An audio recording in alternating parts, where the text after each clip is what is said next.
throat just so I could get in her pants. No way I'd stand have a chance. Sex required no permission. Just grab the fucking shovel, beat her into submission. She should've listened, I insisted when I told her I loved her. I don't care that we just met, I'd say anything to fuck her. Plus I got 100 pictures of her taped to my wall. Photographed her after school every day coming back from the mall. Even gave me her phone number, put it right on the wall. Written in black magic mark in the bathroom gas station stall. I called and called every time that fucking slut just hung up. Just cause I sat there jerking off and would never talk. So fucking what? Kinda shy. But my mom says I'm a hell of a guy. She wouldn't lie, you stubborn bitch, you should've gave me a try. Ain't so pretty anymore, but there's something stuck in your eye. Mine and die, but I don't mind, cause now you'll always be mine. Now you'll always be mine. Now you'll always be mine. Now you'll always be mine. You might have died, but now you'll always be mine. Now you'll always be mine. Now you'll always be mine. Now you'll always be mine. You might have died, but now you'll always be mine. Now you'll always be mine. Now you'll always be mine. Now you'll always be mine. You might have died, but now you'll always be mine. Yeah, I know. Cryptic's disgusting. But you know all you freaky bitches are getting damp listening to this shit right now. You'll be fucking to it later, you know it.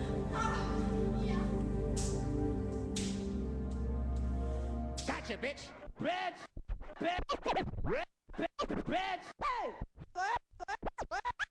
Hey! You gave me crabs! What's wrong with your pussy? Stick your cock up her ass, you motherfucking worthless cocksucker.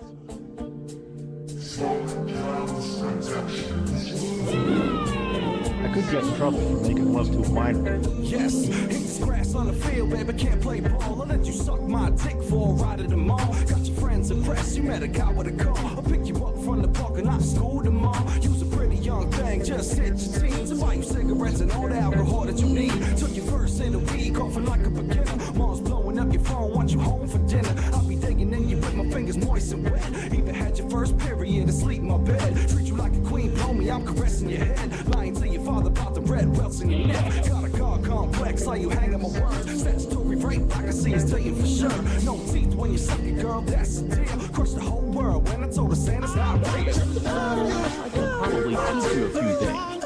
Like, you know, some positions in moves. I know you're 12, but girls these days are way ahead. Come here, sexy little bitch, get off the school bus. Hey, come here. Talk to you for a minute. Hey there, little baby girl. I see you walking down the street and you're looking pretty good to me. You wanna take a ride with me? I'll buy you something to eat. And shit, you can even ride in the car seat. You look at 13, look a little over your age. I don't discriminate, I know you ain't a day over 8. If we fuck without a rubber, you would never be late. Cause you ain't bled under the covers, plus you never got a shave. Ooh, I like that. But if you cry, I'll take your bite back. You ain't gotta fight back, and let me bite that tight ass. Baby girl, I got your lollipop. I love the bows in your hair and how you work it playing hopscotch. You're the hottest little honey on the block. And the way you ride the tricycle, you give me such a hard cock. Non-stop till your bedtime come. Eat your pussy till you fall asleep to Mr. Rogers' reruns. Those girl that has a very large penis. Are you thinking you might want to have sex with me? Would you let me lick you everywhere? I'll just be your secret lover. I'm on a stroller hunt for the bitches with the tight butts. I don't like sluts, I like tight cunts. I wanna hit it while she's right for the picking, but she's a spinner. I can stick my dick in any position. I've been wishing for the tightness, youngsters with acres. Been abortion clinic dumpster diving, I'll take them. Evacuate the room, stick my dick inside a preemie. Her eyes ain't developed yet, the bitch can't see me. Take that bottle out your mouth, I'll give you something to suck on. Rock you back to sleep soon as I'm done getting my fuck on. Younger than my girl, son, I love that you don't have teeth. Plus I'll never catch a predator because it can't speak. Another little league looking red magenta. I'm a bullet time cruise, nibble on your placenta. Get you with that old school, who want candy? They still never call me for John Benet Ramsey. What do you call somebody who's an adult who comes over to meet a child home alone after a sexually explicit conversation? What is that called? I've said it many times. My greatest inspiration comes from kids. Every song I write, every dance I do, all the poetry I write is all inspired from that level of innocence, that consciousness of purity. And children have that. I see God in the face of children.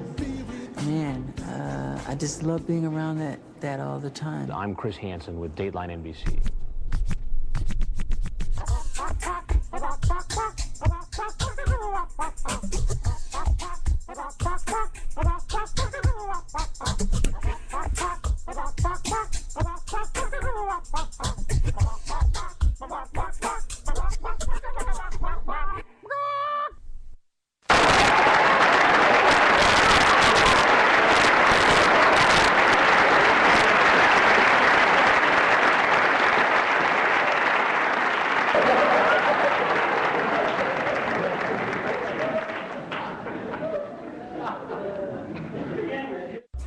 Turn the underground up. Turn the radio down. Turn the underground up. Turn the radio down. Turn the underground up. Turn the radio down. Keep it going, keep it going. Turn the radio down. Turn the underground up. Turn the radio down. Turn the underground up. Turn the radio down. Ground up. Turn the radio down. Turn the underground up. Turn the radio down. Turn the underground up. Make some motherfucking noise, man. Fuck up.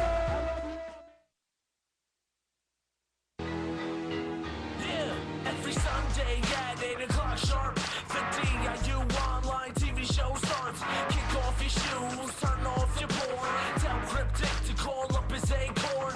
Music, comedy, Lurch and his friends. Dom my div and hit Lurch's nuts again. Pyromaniac, bitch, don't you pretend. Stick around till an hour past 10. Represent the underground, reppin' CT. It's even online, cause you broke your TV. Always on time, different guests every week. If you did a joint, don't steal ruckus seat. Disturbance in the airwaves, can you see the ripples? Pretty straightforward, don't try and solve a riddle. Grab what you need and turn it up a little. Pay attention cause you might see ruckus nipples. Tom and Lurch, GIU TV. Always reppin' for the underground and CT. The closest you'll ever get to be me. Now every Sunday, watch GIU TV. Tom and Lurch, GIU TV. Always reppin' for the underground and CT. The closest you'll ever get to be me. Now every Sunday, watch GIU TV. This program is uncut. It contains strong language and some adult situations. Viewer discretion is advised. I couldn't believe that shit. I really couldn't.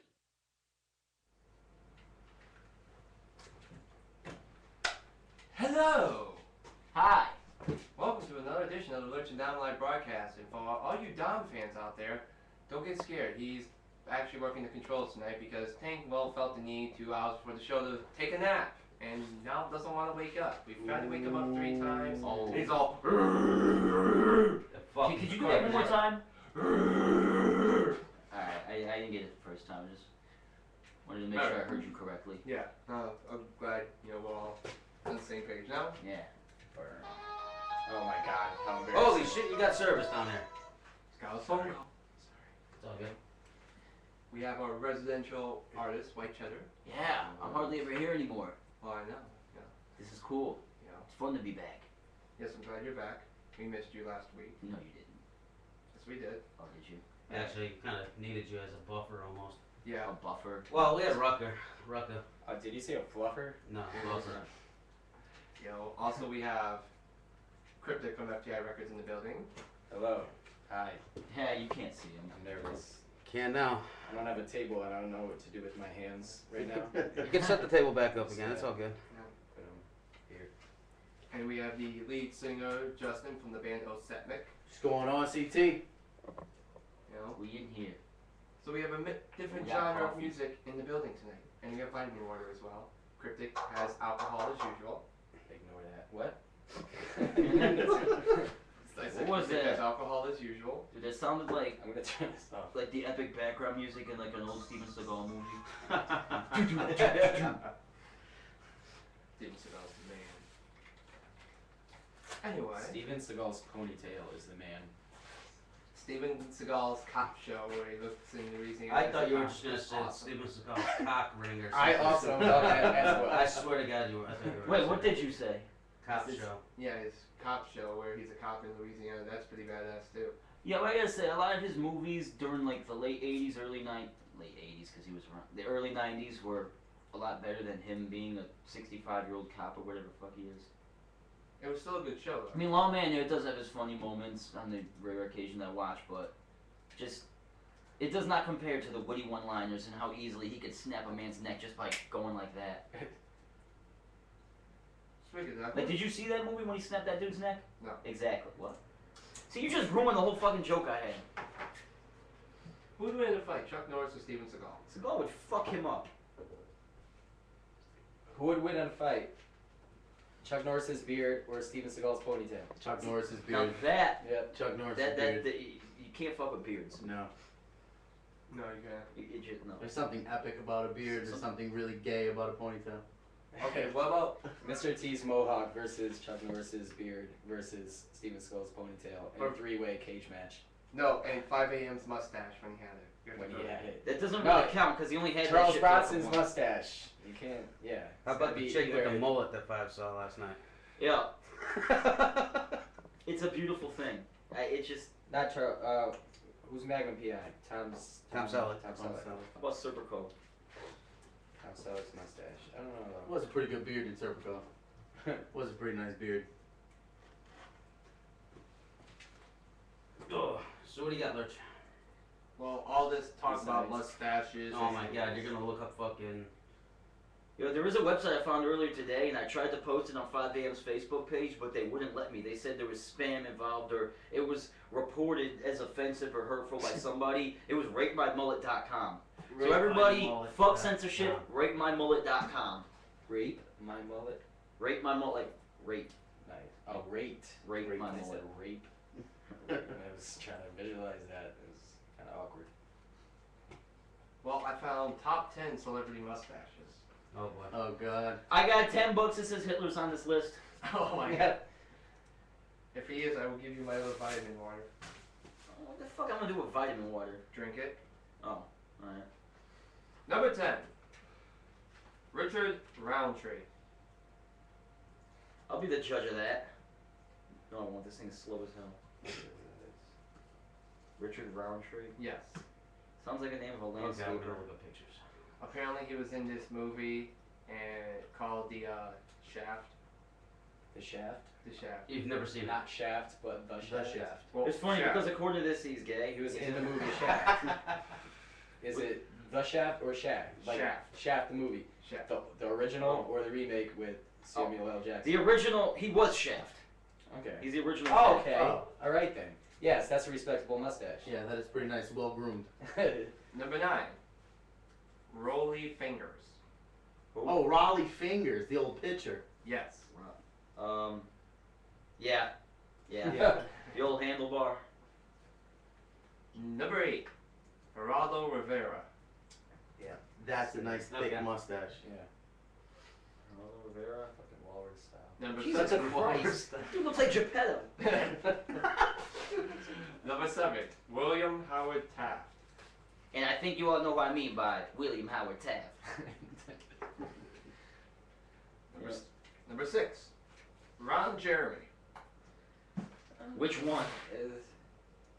I don't know. It's probably Bad joke. because of what he's done with the mustache and not the mustache itself. Yeah.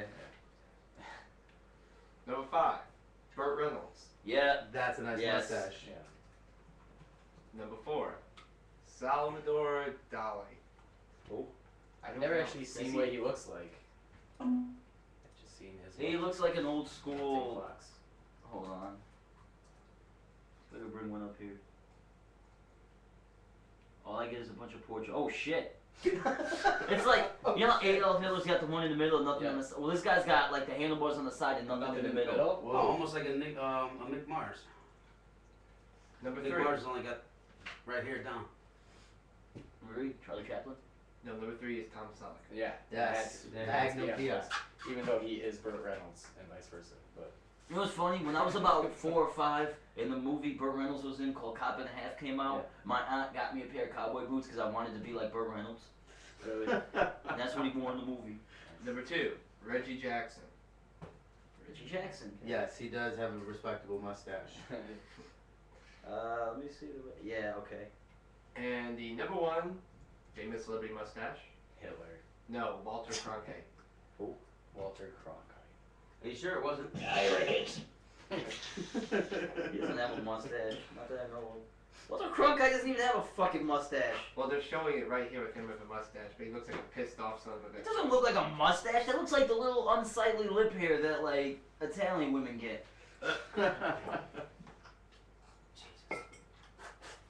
So, Jesus had a pretty nice mustache. Yes, he did. There you go. He should have been number one. Especially the zombie Jesus I make. Versus the vampire, chicken, turkey looking guy. Speaking of which, hats off to Reverend Dom for his fucking prank call to Robert this past week. That... You completely destroyed that guy's credibility. I didn't even freaking have to say 2 words. And that's the nicest I've ever heard you, like, communicate with him. You were like, yeah, fuck you, you're lying, and this stuff. I swear to God, the guy was fucking jerking off to Jesus. It's on the YouTube for Big Bar Radio if you want to check it out. It's fucking... The guy just goes nuts. Sounds like he's having an orgasm. He's drunk on Jesus and he's high on the Holy Ghost. I'm telling you, you guys need to check that out. Prank calling televangelists. I've heard some good ones. Like this dude, I've heard a lot of funny ones, but that one is just... They still won't accept my Home Depot card. I don't know why, but they won't. Like how pissed off he gets though when he's talking to them. And they're not cooperating with like the prank or the joke, so he just starts going on a tirade. Well, Dunbar had a good one where he was pissed off and they actually stayed on. He kept calling them dicks and assholes, and they stayed on. I was surprised. Yeah, it was funny when Dunbar calls Robert after me, he gets a somber one. Then I call Robert again, and he's all freaking doped up again. It's very funny. Dude, I just looked up Reverend Dom on YouTube, and there's a bunch of other ones here, like... There's a bunch of Reverend Doms? Society of Pope Leo the 13th.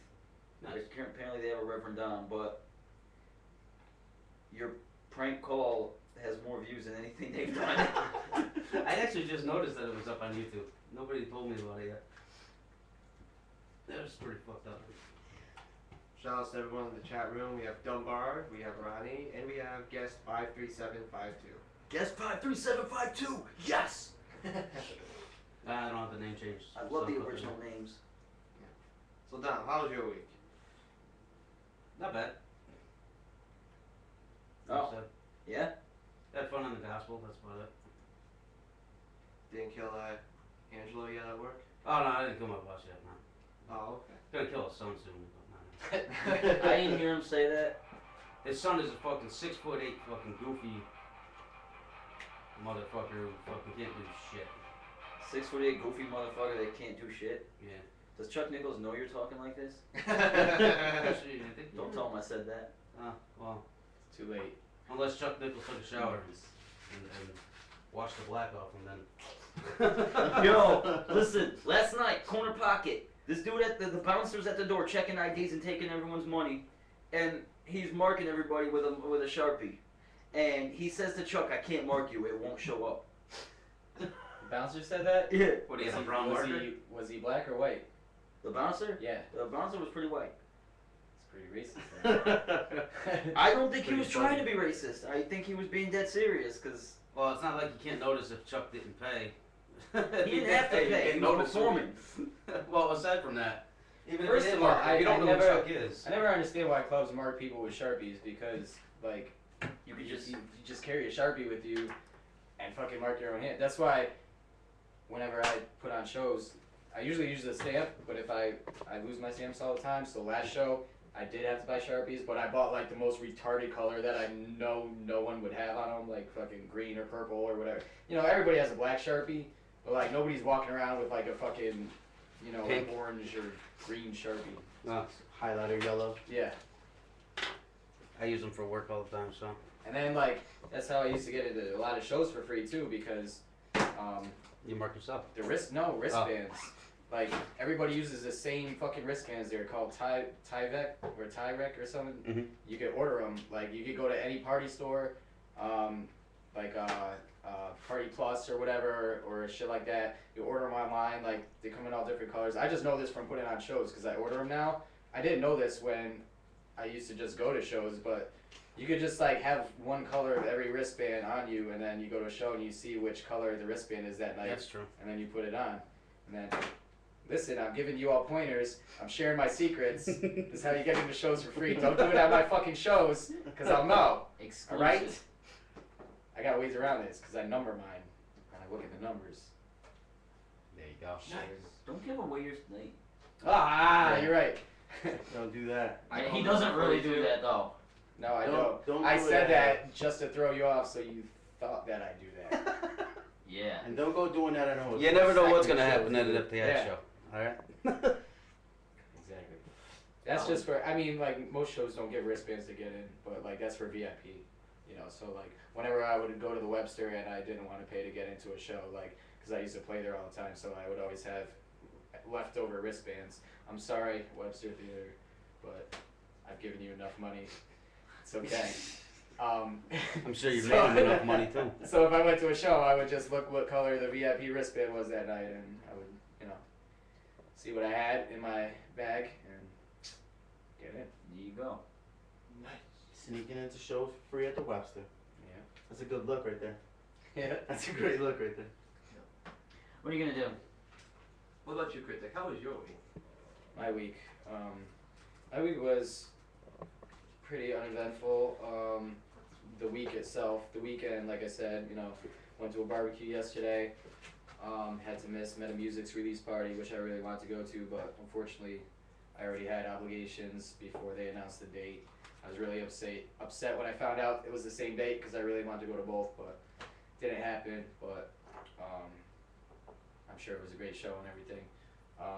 Now I just yesterday my boy Das, who is the original Cryptic merchandise maker from way back in the day, he has a barbecue every year. I like shit like that has nothing to do with anything else in my life sometimes, because you know when you do music constantly all day every day, or like other shit like your job, whatever, you know, it's nice to do something that's just, you know, like different than everything else, even if it's simple. It's just a couple people hanging out, like eating some food, drinking a little, you know, like it's good for your mind to just get away from shit once in a while. Yeah. It has nothing to do with like, you know, performing or music or fucking work or anything else, you know, it's just like kicking in and just relaxing and shit. So did that. Been there all weekend and just came here because this one rode over. I don't know, that's about it. I didn't really do much else this week. Yeah. Pretty uneventful week. What about you, Justin? How was your week? My week was actually pretty decent. I had a couple of things I did during the week. I'm selling a lot of tickets for our Non-Point show coming up this week at the Webster, opening for Non-Point. So I've been running around getting some tickets out to people, and I had some party to go to. Don't tell them, right? Hit him up for tickets. Hit him up for wristbands. we got all the bases covered to get you into a show, tickets and wristbands. And so I know Rusty very well. Don't tell him I said that shit. I got you.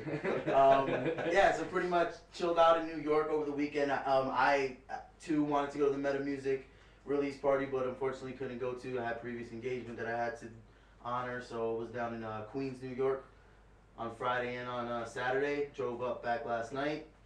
Had a good weekend, and now I'm here hanging out with you crazy fucks. Nice. Sounds eventful. Yeah. That was a nice little drive from Bridgeport up here, so. In the rain. In the rain. Yeah, the rain. That's always nice. And we'll cap it off. Like Cheddar, your week's always eventful, so please inform us of your week. Let's see, my week. I went back to work on Tuesday after a long battle with very, very, very, very minor case of hernia that I won. Nice. I beat the shit out of that hernia. It went into overtime, but you know what? That just proves that hernia is stronger than Hami is. So. No. Oh man. Just kidding. Anyway. No, you're not. Oh shit. But yeah, I went back to work on Tuesday. That was pretty, you know, fucking boring for the most part. But what are you gonna do? Yeah, so nothing really happened during the week. The Hip Hop Underground show on Wednesday, though, that a big part was the funniest episode I had ever been witness to. And Lurch can vouch for that, because he showed up with a 12-pack and didn't drink a single beer. He just passed them around to everybody else. And I actually have his parts of the cipher. Hey, I cannot lie, yo. I have to shout out Lurch, because he held his own, considering he went off the top. Those were freestyles, right? Yeah. He freestyled in that cipher, and, you know, I can't even hate this dude. Really? He did all right with the cipher. Who else was there on the show? Yeah, Men of Music was there. Yeah. Who else was there? I'm asking you like you were there. I was listening for a there. little Men bit. of Music was there. Their boy D-Jax, I believe his name, was there. And obviously Chuck Nichols and Lurch. Arshawn, Lurch, Jay Rizza, and Dunbar. Yeah, it was Trent. Sorry, Trent. You were there too. Trent was there. Well, I just meant like, you know, I was trying to figure out who was in the cipher because I wanted to see, like, Trent was not in the cipher. The cipher was just Men of Music, Lurch, myself, and Chuck. Nice. Yeah, though it was fun. I was actually shocked with myself. I actually held my own with freestyle because we all know how well I freestyle. And when I say Men of Music, I'm counting Shot too because he jumped into it. The cipher, that is, no pause intended. You know, yeah, those are the two most eventful parts of my week. But yeah, anyway, Friday night, live at the Round Table, that was also pretty fun. I got really, really fucked up while we talked about, you know, a whole bunch of shows and whatnot that are going on. I don't know, it's always fun going up there. Everybody who's everybody, and Seymour got pulled over for whatever reason. So I wasn't able to leave until like 3 in the morning when the cops finally went away. So we played it cool and we left when they were towing someone else's car. Wow. But yeah, then the Men of Music party, CD album release party last night. Was it last night? Yes. Yes. In Orange at the Corner Pocket. I've never been to that place before. I think it's a little fucked up that you charge $2 for water. Other than that, though, y'all are some cool people. It was $2 for water, huh? Yeah. Well, I've never, any other bar I've ever been to, I never had to pay for water. Well, yeah, especially if you're performing. Yeah. I'm up on stage like, can someone give me a water? Like, no, we can't. So then Be Easy comes on They stage. can't just like pour you. They sold you bottled water. They couldn't just like pour you tap water, even though they have it in all their fucking guns. Right. Like, Be Easy comes up with a huge glass of something I thought was water, so I took a huge swig. It was vodka. Shout out to Be Easy. He's like a huge. He's like, yo, that's not water. I was like, I don't give a fuck. But yeah, it was pretty dope. And then today, you know, myself, Rucka, and his girlfriend went to Walmart. So, it was a pretty good day. Pretty good week. Pregnancy test. What? For Rucka? No, but That would yeah, explain a you lot. know what? I'm gonna go ahead and put people on blast. I posted some shit on Facebook about how I was in Walmart and Mantis' sister asked me to pick her up a pregnancy test, and I don't think she was kidding. Bird. Wow. Yeah. So, how was it hosting your first show? You know what? Honestly, I thought I did fucking horrible, but everybody else kept commending me and giving me props because I was sort of taking a few pages out of Chuck Nichols' book, especially since he wasn't there half the night because him and Deuce had to go open up for EPMD. But I mean, I thought it was all right. I had the wireless mic, and when you have a wireless mic, you could just really walk around and fuck with anybody. So I was like outside yelling at everyone for paying their hard-earned cash to stay outside and smoke cigarettes. But it was, I don't know, it was a pretty fun show. I think I got in some people's heads and finally got them to pay attention after. And with a lot of help from Dunbar, because he grabbed the mic and we started, you know, just fucking with people, that sort of thing. And he was promoting Big Bar, which is something I feel needs to be done. And yeah, I just sort of rambling, waiting for somebody else to sort of pick up here so I could stop talking. Anyways, since no one ever asked me about my week, I'm gonna go. Lurch, how the fuck was your week? Oh, I'm no one pretty sure cares. that was the first question. What are you talking about? Was it the first question, Lurch? How was your week? Who cares? No. I went around asking everyone how was their week. No one ever asked me about mine. You so should I'll have make asked my yourself. 2 cents. You do everything else to yourself. Yo, yeah, I was going with that, and then you were like, All Lurch, right, how the Lurch, fuck how was your was your week, Lurch? Like, My I really week? give a shit. I worked. I went to school. Nice. You know. To become a fluffer. No, to become a phlebotomist. Same thing. Phlebotomist? Yes.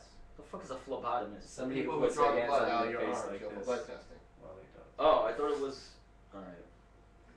Yeah. I thought it was that. Isn't that that rap band that sings about handlebars or some shit? I don't know. I don't know the name was. Yeah, I'm gonna take a page out of his book here. I'm putting people on blast. The 2 women in the class that keep getting 100s on everything. Thank you, because now I'm like number 3 in the class. I would rather be number 1 because I'm Lurch. You know, when I put someone on blast, I sort of identified them specifically. I don't know their names. Oh, but They're you not wish you old. do know. They're not old enough for him to hit I'm on. sure they're Actually, listening they to the actually show are right in their, now. I They think go late into 30s, their early age. 40s. So My you name should, is you Lurch. should have their Nichols number in and that name, class. their name and number by now. Actually, I'm the quiet one in class, believe it or not. Oh boy. Really? I sit there and just absorb knowledge. Really, so I think you're if I were to- absorbing something else. If I were to bring them in a certain song that a certain somebody may have recorded about a specific part of their anatomy, since that is sort of what you guys do, you know, medical and whatnot, would they be appreciative of this? Like, this is our Probably. student, this is our classmate singing about genitalia? Anyways. Not to mention, you know, fornication and narcotics and whatever the politically correct term for alcohol is. It's about this that I want to talk about. Oh, great. He's going to play it. Dude, the first time he ever did this song live that I saw, I was hyping him for it. And I didn't know what the fuck was going to be. Not to rap. But I don't learn that well. That is almost inspired by making fun of a friend of mine. So I kind of had to roll with it. Making fun of who? So, there you go. I hope you enjoyed it. I know I enjoyed recording it. So, sit down, listen, and enjoy. Sex, drugs, alcohol. Gotta get a bitch, she suck my balls. Sex, drugs, alcohol. Gotta get a bitch, she suck my balls. Sex, drugs, alcohol. Gotta get a bitch, she suck my balls. Sex, drugs, alcohol. I'll play the video. Lurch, you have Tosh.0 written all over you, bro. Like, put some shit on YouTube and just milk it. Well, He said milk it. let's see. Then Friday night, you know, that's one of my favorite nights of the week. You know, went, hung out with, yes, I'm about to say this word, with the Cougars I am very good friends with. Yeah? Yes. One of them's in the chat room, isn't she? Yes, she is actually. Which one? Riley. Oh, I could have guessed. Hey, boo. I know everybody else. Yeah. And You ever heard the song Pretty Old Thing? Yes, I've heard the song Pretty Old Thing. Has she ever heard that song? No. Hey! Ronnie just said absolutely nothing. It's just a blank. Oh, there it is. Oh, She kisses. Lurch! Or, cryptic, I yeah, guess, but and she when- said, you said hey, boo. when we're all together, we're definitely up to no good. You know, Oh, yeah? We are seriously up to no good. Yeah.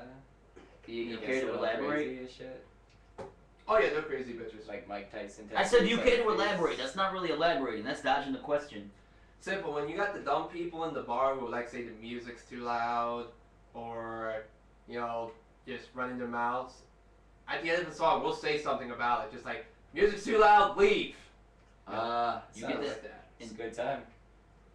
Yeah. Wow, you guys are fucking ruthless. I can't explain it. You need Fucking crazy, bro. You need to come out and witness it. I can't explain it. We've been telling you need to come out for years and you don't want to listen. Oh, ha ha ha. I knew that was coming. Then Saturday was I karaoke, always said and it now too. I'm here. Yeah, there's pics on Facebook from it. Yeah, there's pics on Facebook of you doing other things too. Anyway, Yeah, like kissing some guy. it was a wedding. We were drunk.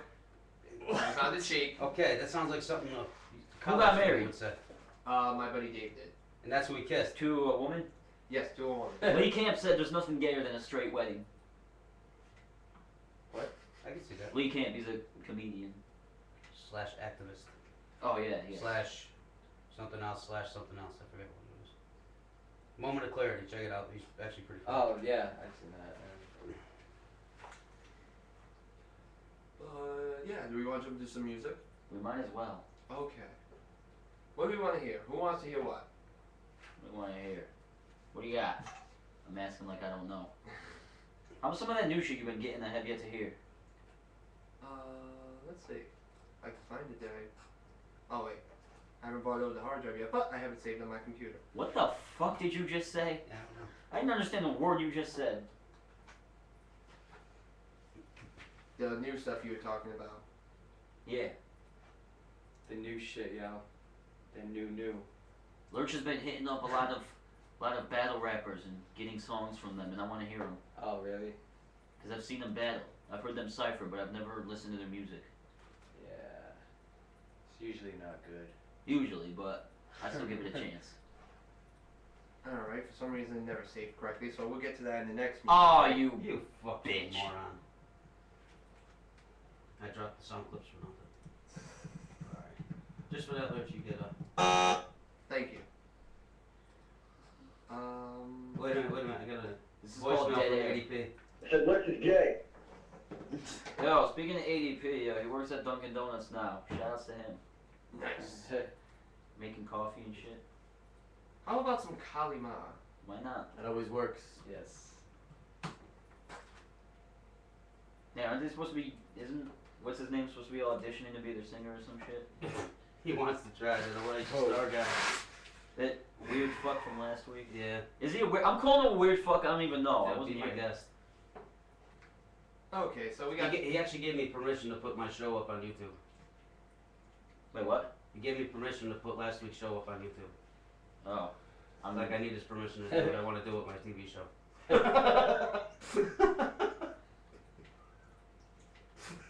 what's up. Anyway, we have Kalima Lucius and Designed to Fail. Right here in the Lurch Down Live broadcast. On DIUTV. Check it out.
other day, trying to follow you down to the grave, and I broke my leg.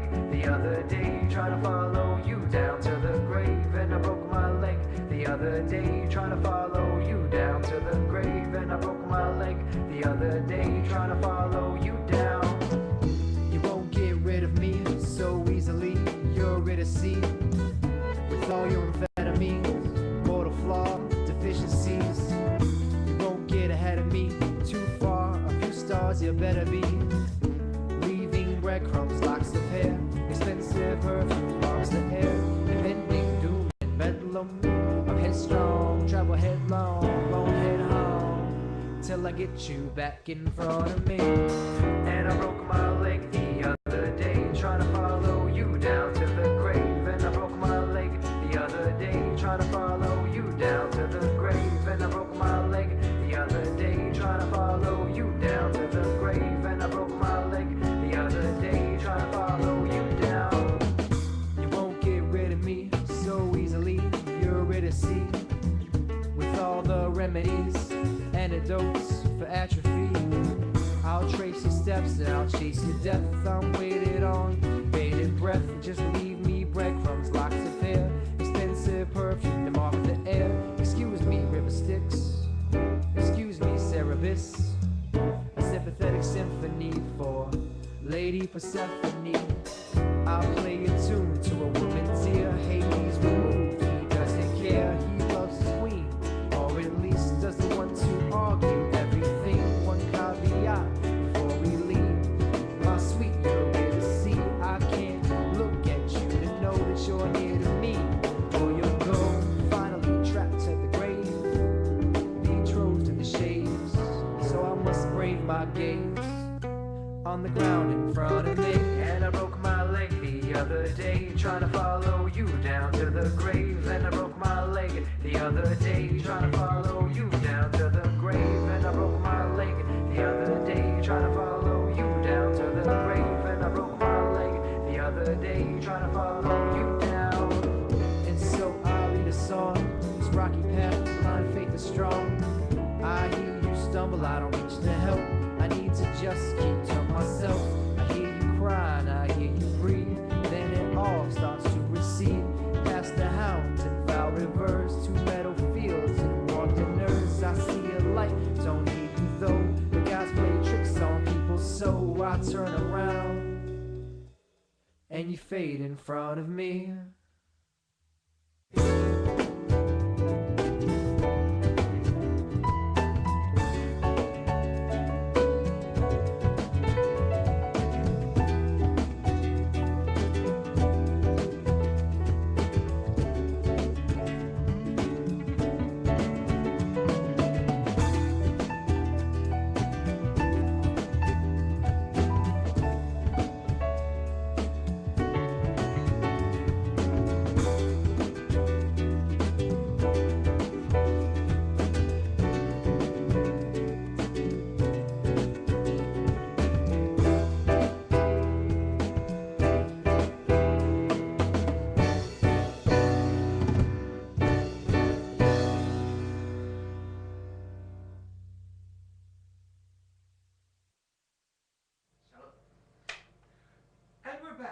That we are.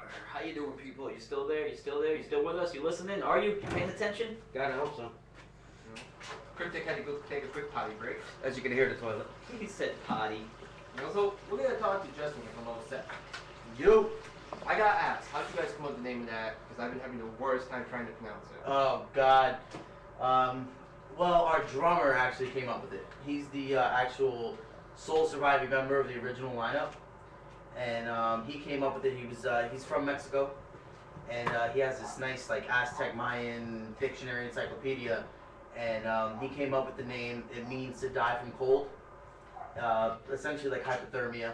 And we thought it was a real cool name. It's an original name. Nobody else is gonna have that. And as much as it pains us to get it stuck in people's heads, it is original. And at the end of the day, people do remember it once it gets stuck. So I mean, it's a cool name.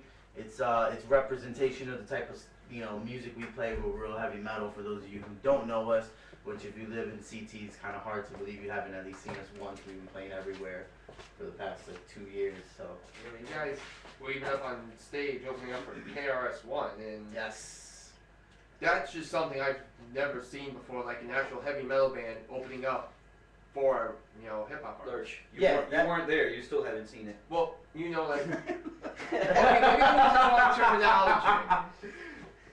Put him on blast right there. I was here. Maybe you heard about it. It was I heard it was about a dope show. Maybe it was the wrong terminology. Maybe it was like, I don't know how to put it. No, I know what you're trying to say. Like you never heard of such a thing before. You were never aware of such a concept going on. And I see what you're talking about, because it's one thing you got a bunch of local rock acts, a bunch of local metal acts, a bunch of hip hop, but when you got someone like KRS headlining, then you throw some hip hop, throw some metal, throw all sorts of shit on there. That was actually a place like Toads. Come on. Yeah, Toads is pretty much a destination where you want to play. 1, 2, KRS. That show alone was something that was huge for me personally, because I grew up listening to KRS-One. Growing up in the Bronx and listening, I grew up on hip hop. Yeah, you know. So alright. So when he played South Bronx, I was like going off the fucking wall and whatnot. But yeah, it was a sweet show. Like our management mind's eye through that show. That was the first Fusion Fest, and we were one of the few metal acts on that. Like Kali Ma was on that, Hate Your Guts was on that, and the Brothers Rock, who opened the show. They're like a Rage Against the Machine. I don't even know what to classify them as, but it was dope. They tore the fucking house down. Fucking Zulu B-boys, all that shit. Yeah, man, they were on fire that night, and then we went up there and fucking destroyed it. It was a short set for everybody, but we feel we had a good set. Everybody was digging it, and we've actually got a lot of like people looking our direction that wouldn't have normally seen us because of the type of bill that it was. It was half hip hop, half metal, so it was pretty cool. And it went off without a hitch. You remember a few months back how they stopped doing hip hop showcases because someone got shot? What do you think's gonna happen when you throw a bunch of hip hop heads with a bunch of metal heads in the same building? I'll tell you, nothing. Seriously, it's all about who you put in the room, you know. Because people don't know how to act, and it's all that petty fucking. It wasn't really like hip hop heads and metal heads. It was like music fans. Exactly. Because you throw in a known band like Hater Guts and Jacoby Wichita. Jacoby Wichita played was that dope. night. They were amazing. Jacoby Wichita was dope. Connecticut Skywatch was in the building. And Jacoby Wichita absolutely tore down the house. It was just a great bill. Deuce Bug, Political Animals, fucking went insane on that night. Yeah. I just gotta say one thing, not to interrupt. No. But it has a lot to do with the type of hip hop artist that you put on the show. Because like everybody that I work with in Connecticut, like I'm a metal fan. I've been in metal bands, like we got the DVA project. Like I'm a metal screamer and a hip hop artist. Like I do both. Like Juice Bug, same shit. Came from hardcore bands and shit. Like everybody that all the people that I know that like go to hip hop shows are all fans of metal. You know what I mean? It's a little different the other way around for metal fans. I think like not as many metal fans are fans of hip hop, but like. The type of hip hop that we make is not like the shit that is on the radio and shit. Like it's more like I consider it like hardcore hip hop. You know what I mean? Right. It's like it's because it has that element to it where it's just raw and heavy and shit. And like like when I was in hardcore bands in high school and shit, and then like I started doing hip hop again, I would always try to incorporate both elements into my music whenever I could, which is not easy to do, but like when the right song comes, when I could scream on the hook, or like when we would throw shows and I would have like hardcore metal bands play, it's like it's all the same crowd because like they're just like the kids that I grew up with. We all listened to Wu-Tang and Hatebreed and fucking like what I mean? Like I grew up like going to fucking Hatebreed shows at the Hanover House and shit, and fucking like and listen to fucking like Biggie and fucking Wu-Tang and fucking all this other shit too. Like we all liked underground hip hop and fucking hardcore and metal music. So like everybody that I know, you know what I mean, is that listens to the type of hip hop that me and like our fellow hip hop artists make. Like my peers and shit in Connecticut, like all like have a really good appreciation for metal music as well, and they're like that's why it meshes really well. That's why like we're able to do that at a lot of shows where other hip hop artists aren't, because like the type of hip hop they make isn't like You have to have like kind of like this like that one redeeming quality that could actually help you mesh into that. You know what I mean? Like me and the rest of the guys in Osecmic, we're all really big Deucebug fans. Yeah. You know what I mean? And we actually hope to further the crossover more and actually do a couple tracks with him in the near future, because he has that background and because of the style of hip hop that he does. It's raw, it's like in your face, and that's the type of stuff that can transfer over into metal and into that like hardcore like atmosphere. You know what I mean? Yeah, no, the first time I actually saw kind of like a heavy metal sound with the hip hop sound was actually at Beer Fest when Ill did Skull Crusher. Yeah. And you just came out of nowhere with just like the screaming Skull Crusher. I'm like, out of nowhere, because you've never done that before. Well, Lurch has never seen it. It's the first time I heard the song, and I'm like, holy shit, that's awesome. You know?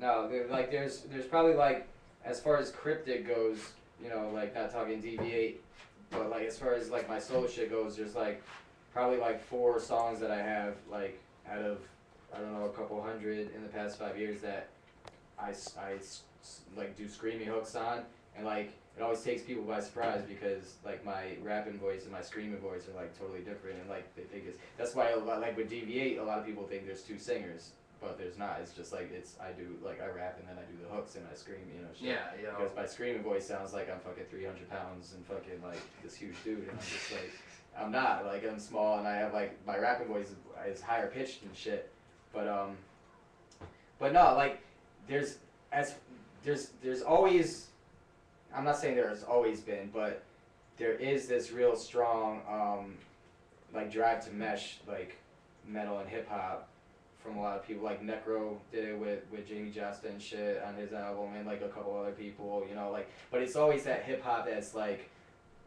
it's not like what you would consider hip hop. Like it's like fucking, you know, like it's like that underground raw shit, that gritty shit, that fucking like in your face type shit. Like you can't like, you know, like it's not like, you know, like the generic fucking, you know, like just swag rap shit that you hear on the radio or whatever the fuck it is, you know. It's like swag rap. Such a funny word. I know. I don't even fucking use that word, but like I can't. I have to separate the two. You couldn't It's get like around it's not the same, you know. Like fucking like.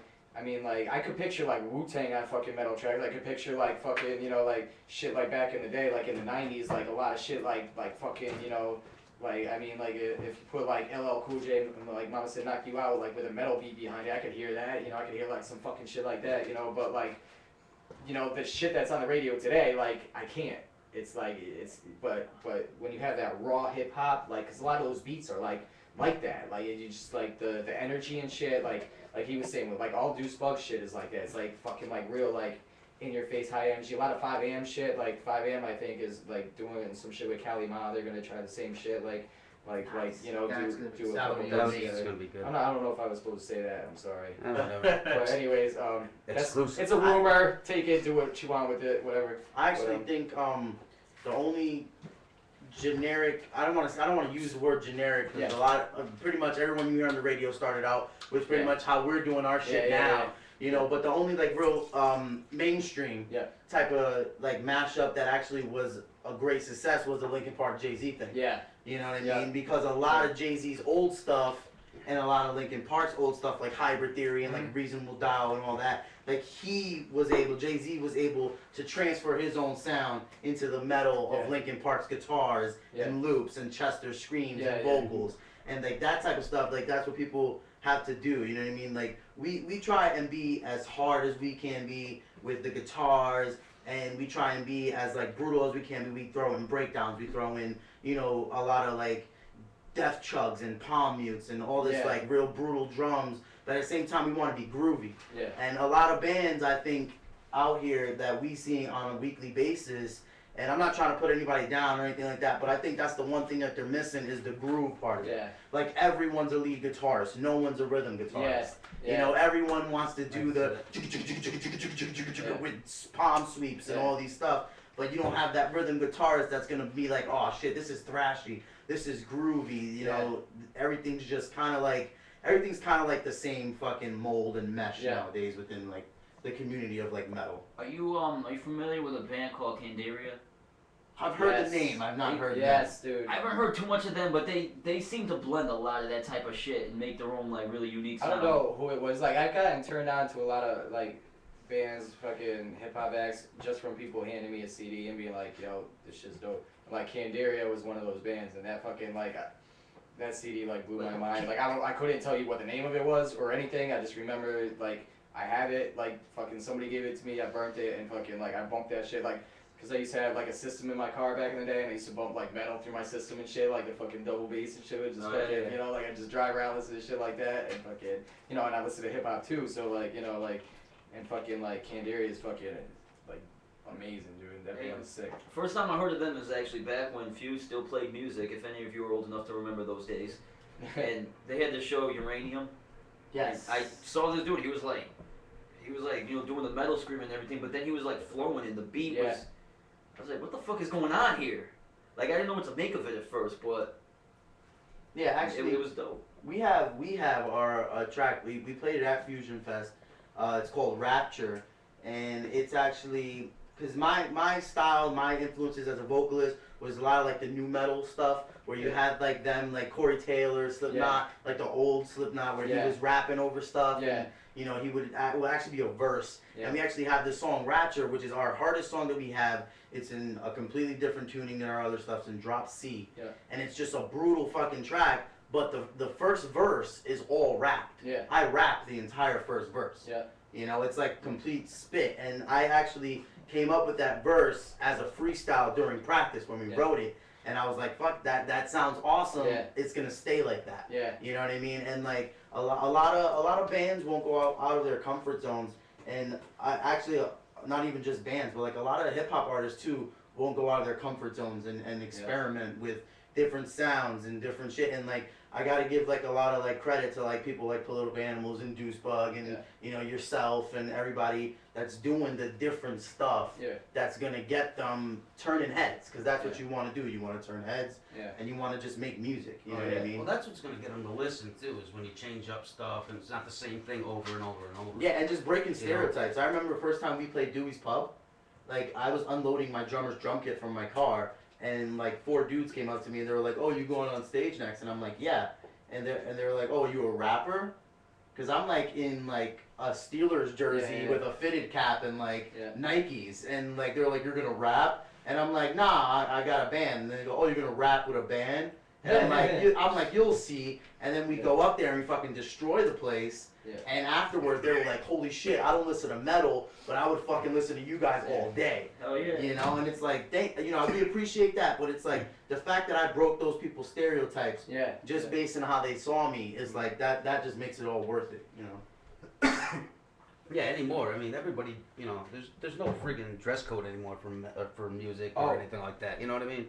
There used to be, you know, you're a metalhead, you wore more tighter stuff than whatnot, and your hip hop are wearing all. Well, you can't do that anymore. Everyone's wearing skinny jeans. Well, but you know what I'm saying. You know what I mean? Like everybody freaking wore like for metal leather chaps or something. You know, leather vests, spikes and stuff. Right, and then all the hip hop was all baggy clothes and this, that, the other thing. Nowadays, like I know a lot of people, you know, because I live in this area. There's a lot of hardcore bands around, and a lot of people there are rocking like, you know, like basketball shorts, white beaters, and fitteds. Yeah. So, you know, you go to a hip-hop show, you see people wearing almost the same thing. A hip-hop show, not a hip-hop show.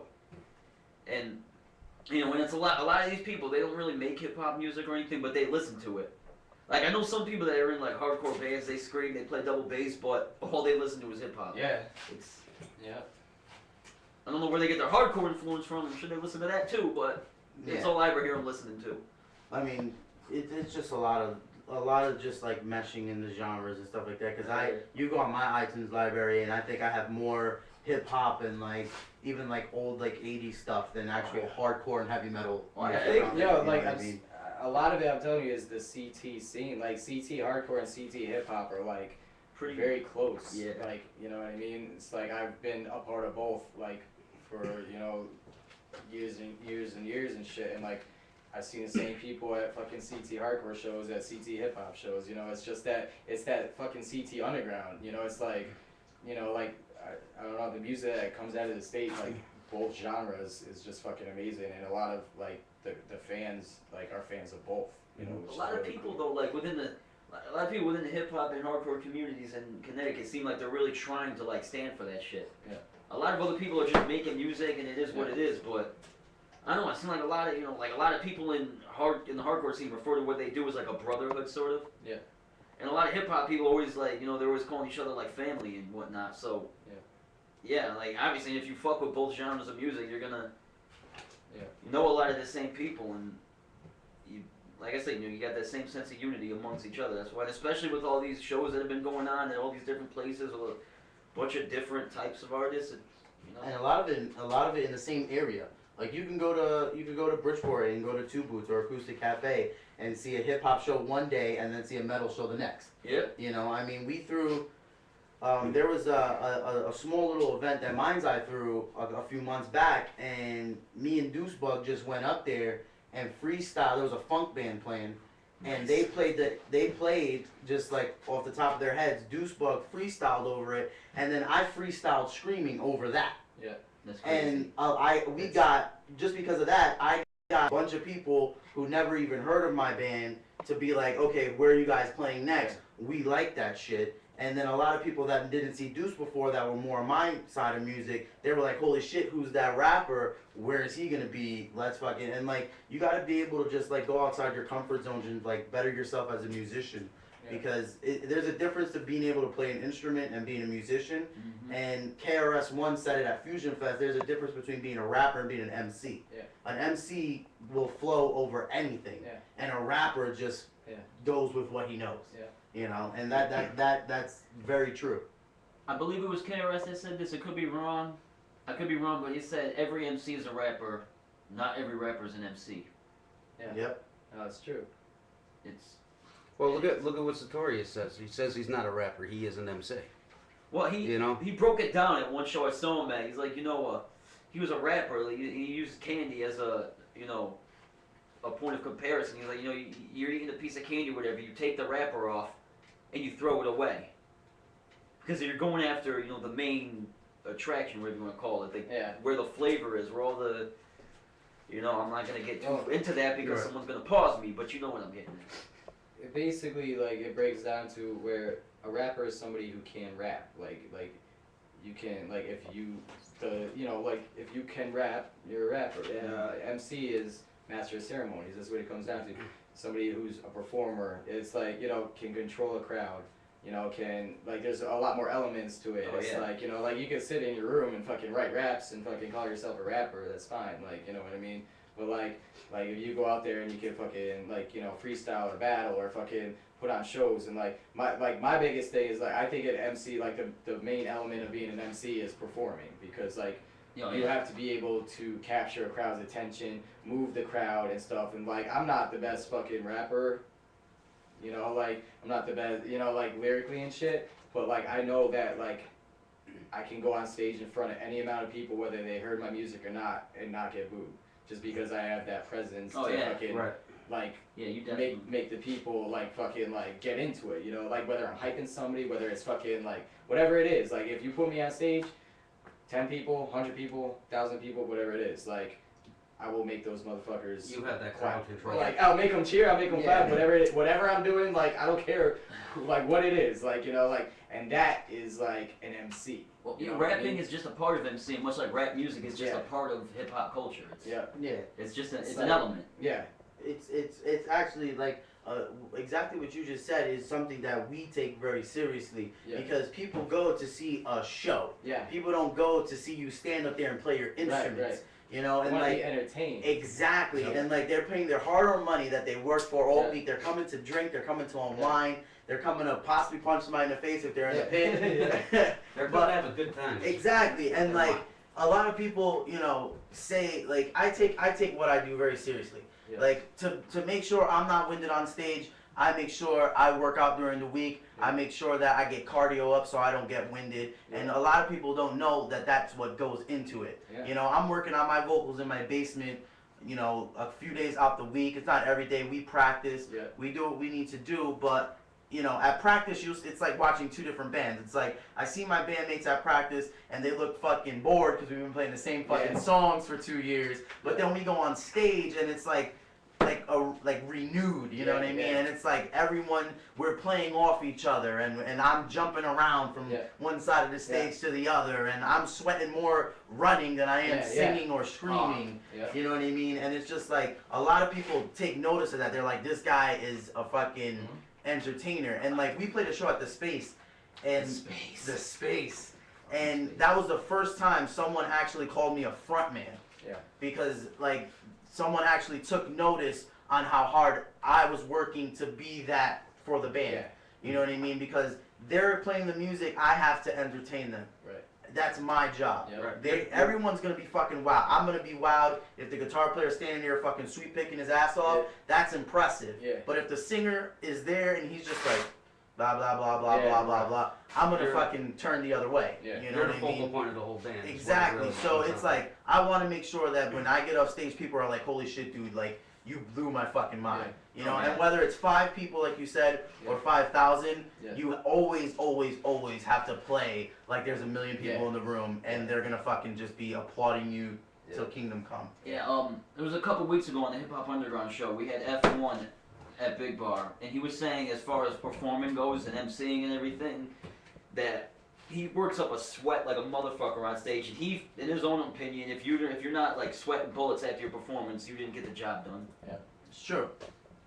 It's very true. If I don't lose some type of fucking calories when I'm up there, I don't think I did a good job. Which, I gotta say, last week, the Saturday Night Grind show up at Dewey's, after performing my set and walking outside in the rain, that was the most relieving feeling in the fucking world. That was, oh my God, I didn't want to go back inside. I was like, I could hear the music from out here. I'm just chilling in the rain.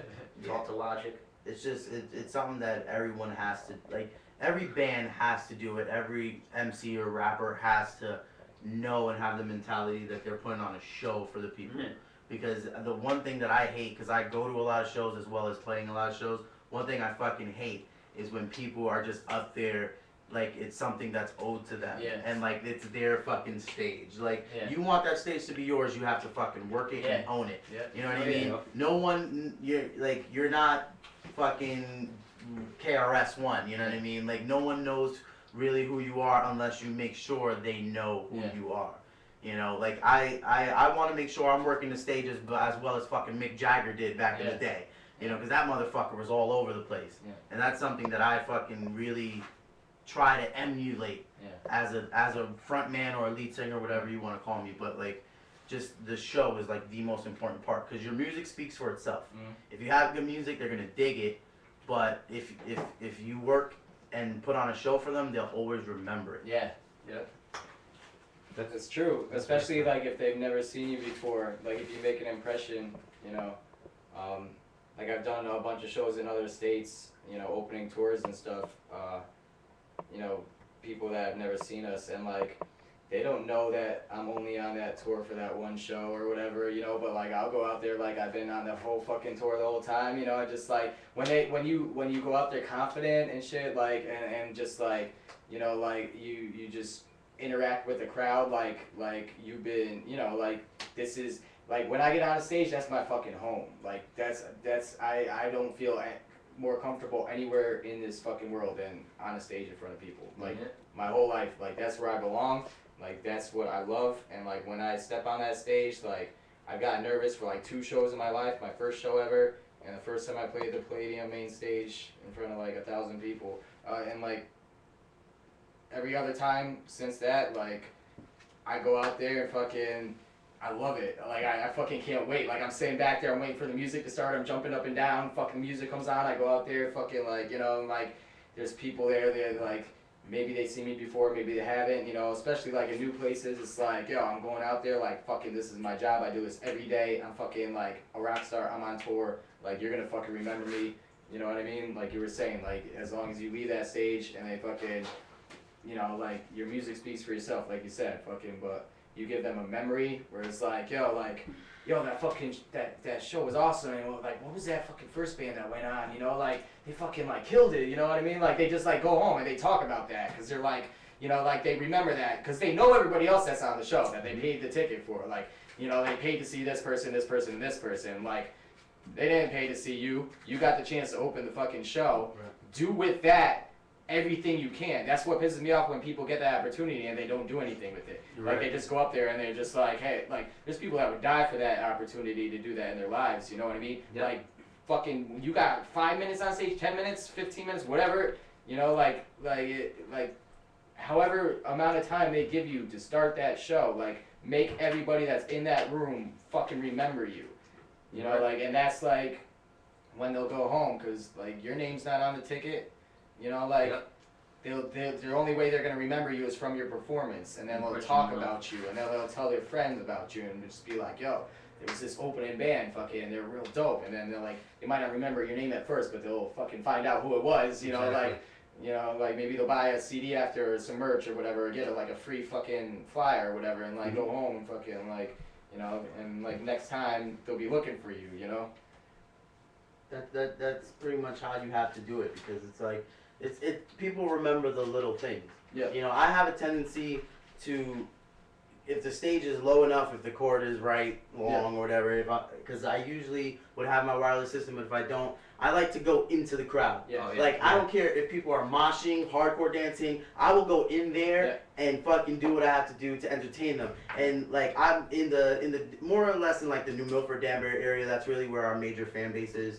I do this thing where during like 1 or 2 songs, I'll grab the nearest fucking kid by his fucking hair or her hair, and I will pull it and yell in their fucking face as a part of the song. And people are like, holy shit, this dude's out of his mind, but that was fucking cool. You know what I mean? Like, he's not just playing for us, he's playing with us.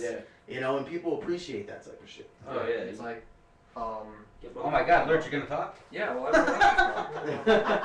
I found an opportunity. The Political Animal CD release party. When Fuck a Record Deal came on, his first hit, and we were all bomb jacking like we were. You give me a fucking, you give me a wireless mic and shit just, all bets are off. Bodies were flying everywhere. My glasses flew off across the room somehow. Bomb Jack was in the pit, starting a little mosh thing going on, and I was in the fucking crowd moshing with that while spitting my verse. Oh yeah, he just jumped off and we're all shoving him around. But he didn't even miss a verse or anything. He kept going. Miss a verse? I only did 1 verse. Well, okay, I'm sorry. You didn't miss a line with all the people shoving you around. I love it. It was, that was pretty dope. I mean, because that's the thing. Like, a lot of times, like, I'm still paying dues and everything, while there's cats like Political Animals who are, you know, they're doing a lot of shows and they're getting, like, big crowds. So every now and then they'll bring me up for Fuck a Record Deal. It's like, yo, I got this 1 verse. Alright? I got this 1 verse. I gotta... That's your moment. Yeah, I really gotta do something. That's why, like, when they opened up for Jedi Mind Tricks, they brought me up there for Fuck a Record Deal. I had to do like something for them to remember me by. So I went up on stage with my swag outfit on. I had a scarf, I had a chain, I had stunner shades, and I just stood there with this like "don't touch me" look until it was time for my verse, and then I just like went ape shit. Started throwing shit in the crowd. It was after their set though, the whole fucking crowd. Like it was a bomb threat. The whole fucking crowd moved from the front stage area to their merch booth. The Political Animals merch booth. And I was just, that wasn't even my moment. That was theirs, and I was just proud to be a part of it. That you gotta live in it. You gotta relish that type of thing, because you have to have the mentality that you're playing this show like you're gonna get that record deal. Like you're gonna get that opportunity after this. The right person's gonna see you, and fucking sky's the limit from there. Oh yeah, you have to play. You never know who's in the crowd, who's watching, who's listening, whatever. Like I remember we played a couple shows for the Slave to the Metal Fest. Mistress Julia hosted, and it's sponsored by Fuse. And she can get it. She's actually a good friend of the band now.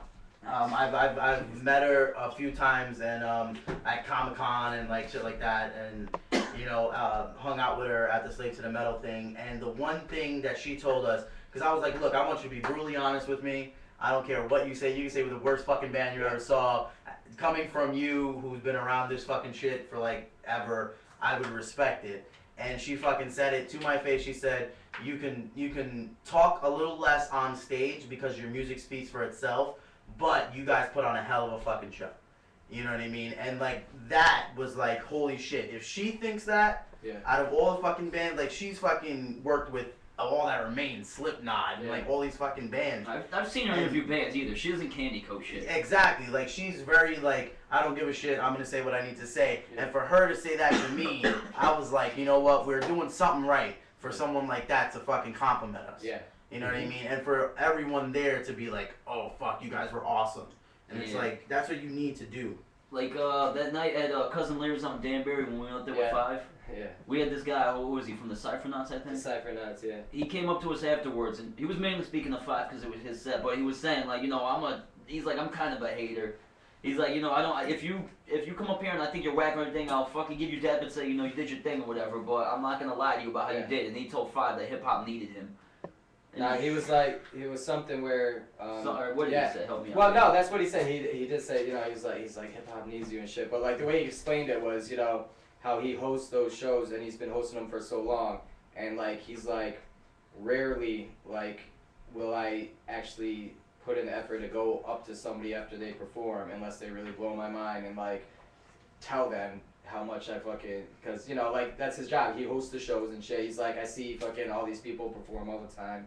Not that he was hating, saying like they're all whack. He's just like, nobody ever like, you know, like rarely somebody makes an impression for him to fucking be like, yo, like that was fucking amazing. You know what I mean? It's just like, okay, you did your thing, you know, good job, whatever.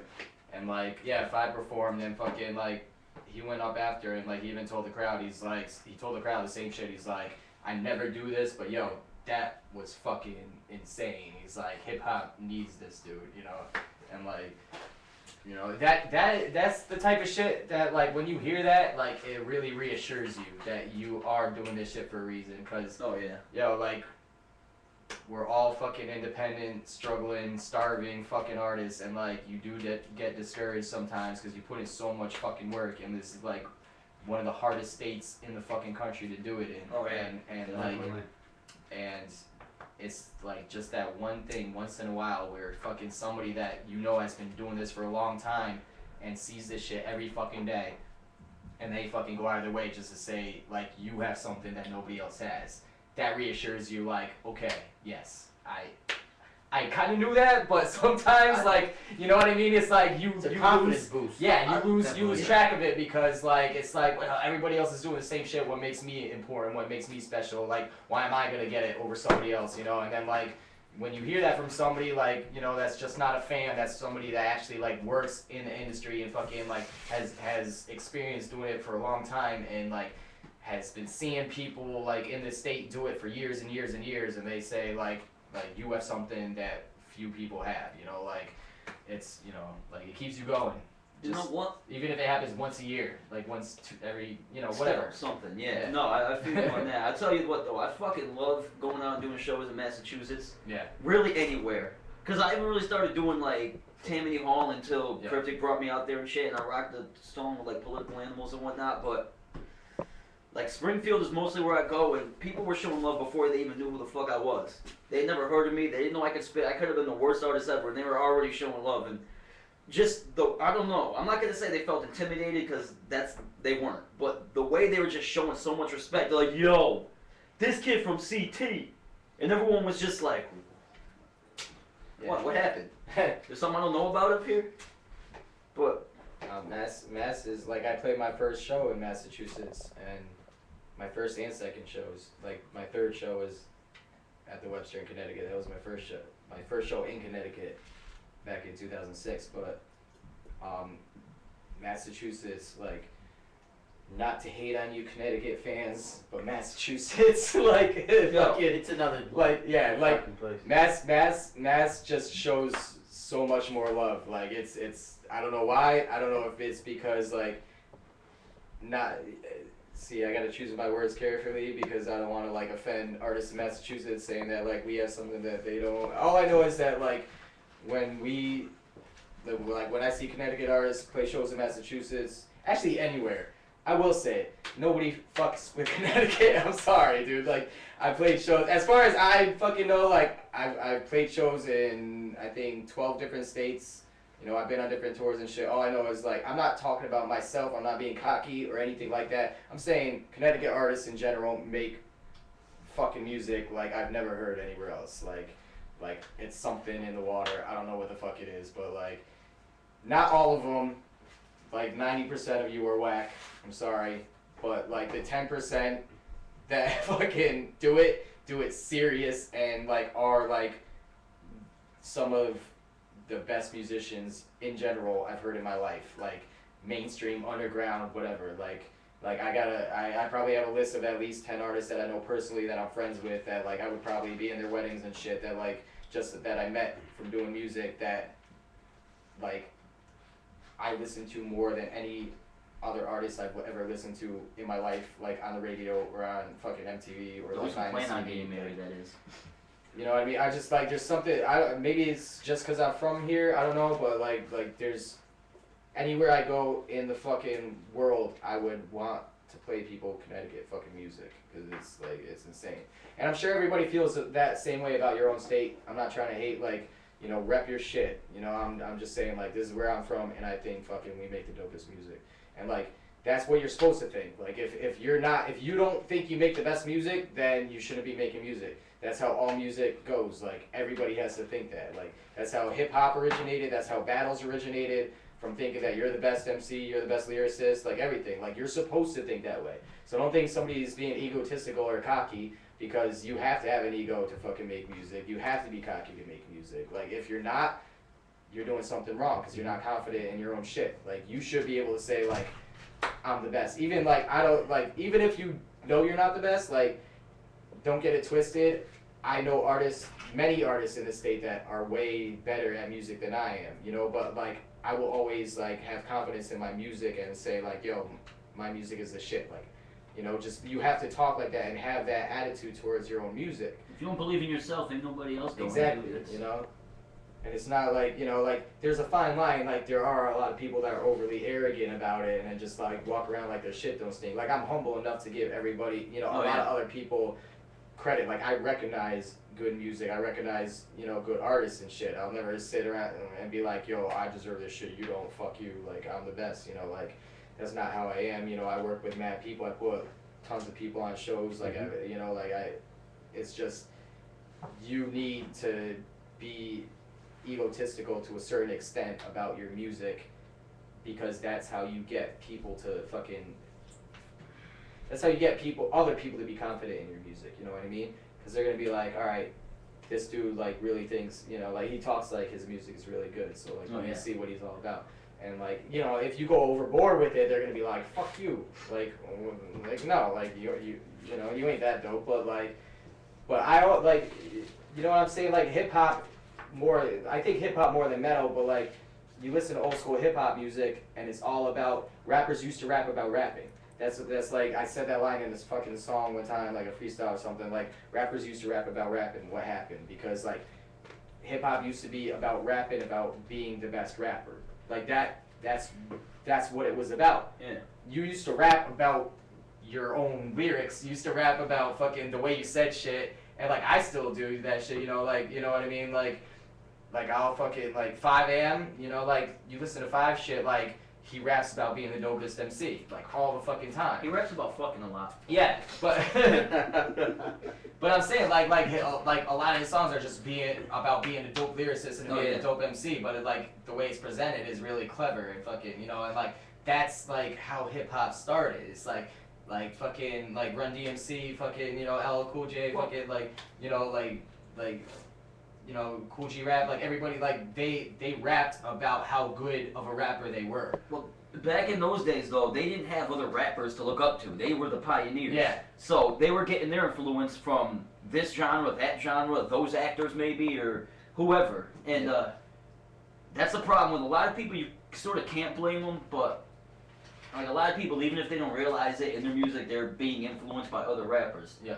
And well, I mean, there's a significant difference between being influenced by somebody and just completely trying to be that person. Yeah. Well, yeah. You know what I mean? And a lot of people misconstrue that. You know what I mean? And like, I grew up, like I said earlier, listening to hip hop and that kind of background, and I really have a soft spot in my heart for hip hop and for rap and that type of thing. And it's like, I hate the fact that like we kind of live in what I call like the ringtone era. Yeah. You know what I mean? Where like everyone is like, oh, I got this watch and no one has the best car except me, and you know, I don't give a shit that you drive a Maserati. You know what I'm saying? Like that does not prove to me that you're a fucking dope MC or you're a fucking good rapper. Like that, it says nothing about what kind of a talent you are. You know, and a lot of people are losing sight of that, and like more or less the underground people, especially in CT, are fed up with it, and like all like you and Deuce and 5am and Political Animals, they realize that, and they're trying to turn it back around. And like I really respect that. And as far as like the ego thing that you said, like because you mentioned it is different for metal than it is for hip hop, because hip hop you have those battles, and you have that one-upmanship, but it's kind of respected in between. You know, it's not like, oh, I'm the best, fuck you. It's like, I'm the best, try and beat me. Yeah, it's a challenge almost. Exactly. You know? Like even like my close friends, like we challenge each other all the time like that. You know, like we're best friends and we'll still like challenge each other's music like that. Exactly. You kind of need like, that. For metal, it's like, and I'm not gonna drop his name, but it's like, it annoys the shit out of me. There's this guy that we know, and my band, who's probably watching right now, they're probably gonna laugh when I say this. This fucking joker can't take a criticism for shit. You know what I mean? And like you have to be able to do, like he'll fucking challenge you to a fight if you say like he needs to do a little bit more vocal work. You know what I mean? And like you can't have that fucking attitude. You know, because like we're in the same boat. Like you're not playing fucking Madison Square Garden. Like we're at the space right now. Like don't think like your shit doesn't stink. You know? And it's like that network within the metal community is all about how good you are and not how much you talk. You know what I mean? And it's like, it's the difference in confidence that we have than how the type of confidence that rappers and MCs have. Because you guys have to have that, for lack of a better term, swagger. You know what I mean? Where it's like, I am the best, try and beat me. And we have to have that confidence, like, this is our fucking stage, and nobody's gonna work it as great as we worked it. So you guys will remember us. You know what I mean? And it's like, a lot of fucking people blur the lines and don't know where one begins and one ends. Well, what I've noticed a lot in hip hop, whether it's battling or on stage performing or making music or whatever, like, not literally everybody, but anyone who's anyone is the best rapper at this stage. I can only think of maybe, I don't know, how many people, like, I was in fucking, what's it called? I wasn't here last week because I was in Hartford, and honestly, I don't know, I wasn't entirely, like, there were some parts of that show I was feeling, but in general, it was like a 7-hour thing with 2 stages set up, one indoors, one outdoors, rappers galore. The Million MC March. A lot of, you know, a lot of talent there, but there was a lot of lackluster performing. There was a lot. It just, the thing about that is, even if you had, let's say, the best of the best in the state, you throw them all on one show like that together, just people are gonna get tired. It's gonna get too oversaturated. Even if there were no whack artists, but besides that, a lot of people want to be, everyone wants to be the best, everyone wants to be the illest, and like I've seen people lose battles and try to come up with every excuse in the world as to why they lost, or they had a bad performance and they're coming up with every excuse in the world as why it was so bad. It's like, even if what you're saying is true, you could be 100% serious, no one's gonna care. You drop that beat, you get a microphone in your hand, and you're in front of a crowd, that's all that fucking matters. You fuck up once, do better next time. In the meantime, until next time comes, people are gonna talk their shit. I've done it, he's done it, we've all done it. Or, like, I don't know if we've all done it, but I've fucking done it. So, and, you know, like, I don't really want to reference 8 Mile, but you saw in the beginning of the movie, he choked in that battle or whatever, and he didn't go on, you know, like, Facebook didn't exist back then, but still. Like, he took it in stride and just like, came back and came harder. That's it, just. I can't tell you the amount of times since I played my first hip-hop show that I've forgotten fucking lines on stage. Like, dude, like, and that is like the most embarrassing shit ever, you know, like, unless you fake it very well, which I've done many, many times. And like, I've seen it. You I've know, seen people like, able to do that. I've, you know, like if I forget shit, like I just freestyle now, and I hope that I, you know, like as long as you're performing, you know, like your real like down fans are gonna know that you fucked up because they know the words. But you know, like you drop a line, you know, like But when I first started rapping, I didn't do this because like I was new, you know, like I was nervous, you know, like, you know, I played like my first show or whatever. Like I remember my first show, I fucking like, and like we would practice 2 times a week. Like before I even played my first show for like a year straight, we practiced like 2 times a week, fucking, because I didn't want to come out and be whack. I didn't want to come out and have people boo me. I was like, I'm gonna come out like I've been doing this my whole life, you know. So like I was like a Nazi, dude. I made like my hype man, my fucking DJ and shit. Like fucking we just practiced like every fucking week and shit. And I made sure everything was on point, and like I had it down. Like, and then like it's so different when you get on stage. Like you get out there, like my first show I got on stage, I was all nervous. I ran out of breath. My second song, I was like, what the fuck's going on? Like, you know, like I started like I forgot like a bunch of words and shit, and like, you know, like I thought it sucked. But like that show, Plymouth Rock, Massachusetts, it was an outdoor show. So your policy looks good. Is there anything else? Why you buy my husband a Falcon? It ain't me this time. I didn't. And like I don't know where the honestly, Ustreams ran an ad. like to this day, that show is responsible for like some of the greatest fans I have to this day. Like Fatty from Fatty. Yeah. He was there. That's how like he first saw me. That's how like that dude has my name tattooed on his arm now. You know what I mean? Like that shit's crazy to me. Like fucking like there's so many people that like saw me at that show, and like I hated that show. Like it was horrible. And like, but they all fucking remember it. And they were like, dude, that shit was awesome. Like that was the first time we ever saw you. And it's like, you know, like fucking main stage Webster Theater fucking like was my 3rd show. Like I shit my pants. I fucking like. Did you like on stage? No. But like I'm saying, like I know if you wear shorts a lot, it might. Yeah, might have drooled down the leg. You know, I'm saying like the nerves like weren't there as much, but like I've been to so many shows at the Webster. I grew up there. Like I've been in that crowd fucking my whole life, and then like I'm on stage and I'm like, fucking I do Machine Gun Tongue and fucking I fucked it all up, dude. And like I'm opening for Tech 9, fucking like these people are there to see fucking, you know, like him and shit. Like I sold like mad tickets. I sold like 50-something tickets. So like they gave me main stage. I got to open the show, main stage and shit. Like that was my 3rd show. That was my first show in Connecticut ever. Like that was my 3rd show in my life. And I was like fucking, you know, I go out there and like it was dope. Like we had fucking, you know, like cause I said we practiced a lot. Like we had, you know, Cube was on point like DJing. Like it was me crazy fucking, like it was a really good performance, but like I fucked up mad times during that set, and like it's on videotape, and fucking like I went home and I watched that, and I was just like, I can't believe I did that shit. And like a football coach, like, all right, next time. No, but like seriously, I videotaped every single one of my performances from like 2006 to like to this day. I don't do it that much anymore, but I have stacks of fucking tapes like this. Every single show I've ever played, like I always tape, and we go home after the performance and watch it. And it was just like that. It was like playing a fucking game, like a football game or something. And I watch all the fucking times I fuck up, because like you don't catch it when you're on stage, and the crowd doesn't even catch it that much, because like it sounds different, you know. Like you could fake it, like if you fuck up on stage, you know. Like they don't really notice. They're like into the music, you know. Half the people are drunk, whatever and shit. But like you videotape your shit, especially if you videotape it from on stage with like through just the monitors and shit, and like you hear like everything you say, and like we would go home and watch that shit, and I would fucking like notice every time I fucked up, and you know, I was just like, I'd be so embarrassed, and I would be like, I'm never gonna do that again. I'm never gonna fuck up like that again. You know what I mean? And fucking like the next time, you know, like everything, like every show would get better. You know, like you know, to this day, I played at least 300 shows. I've been saying 300 for the past 2 years because that's the last time I counted, so it's probably a lot more than that. But 300 plus. And I still fuck up, like to this day. You know, like no matter, like it happens. Like, it does. Like when you have that much shit in your head, like especially lyrics, like you know, like you're gonna fuck up sometimes. You know, and it's like it happens. As I do my best just to not let people notice, like.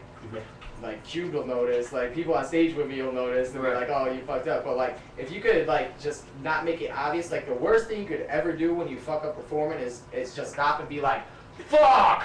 Like when you do that, everybody knows. Like if you stop and you're just like, "Oh shit," or you just like stop and the music keeps going and you just like let it be silent. Like do anything. Just be like, put your hands up, make some noise, fucking freestyle, like scream, fucking whatever. Like if you just do something, they're not gonna know you fucked up. Exactly. They don't know the difference, you know what I mean?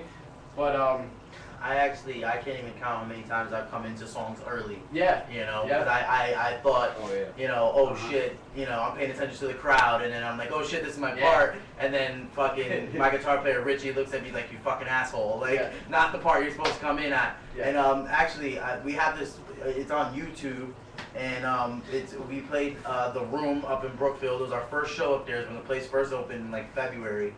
And our first song of the set, our first fucking set in that place ever, and it's a song we played 1,000,000 times, and I come in super early, you know, before the double pedal, before the fucking verse intro, and I come in super early that I was just like, fuck, and I kept screaming, and as I turn around to face the crowd, I'm screaming, come on Brookfield, like, give me, you know what I mean? Because I'm like, I don't want them to think that, this dude just fucked up the whole song.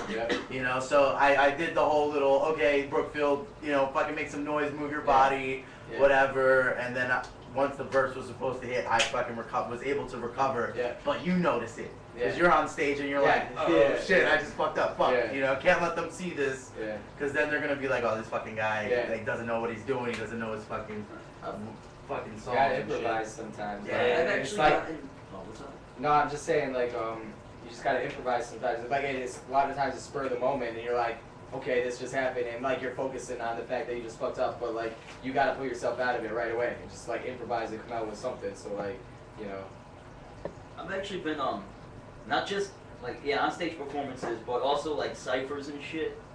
I've gotten like some people have told me like sort of gave me praise and shit on like my ability to be able to save myself after fucking up. Yeah. Because like you said, some people will like, mainly what I do is, like, whatever part I fucked up on, I'll just drop the next 2 words and pick up, like, some, like, but, yeah, I have seen people just completely fuck up and just stop. Yeah. See, that's the difference with, like, bands and hip-hop, too, because bands, if you guys mesh really good, you've been around together a long time, the band itself can fix that. Yeah. And then you can like, just boom. keep playing. Right. But like hip-hop, if you're running an Don't instrumental, forget, though, sometimes there's no mess up. Right. Yeah. Sometimes unless you got a DJ and he can remind it.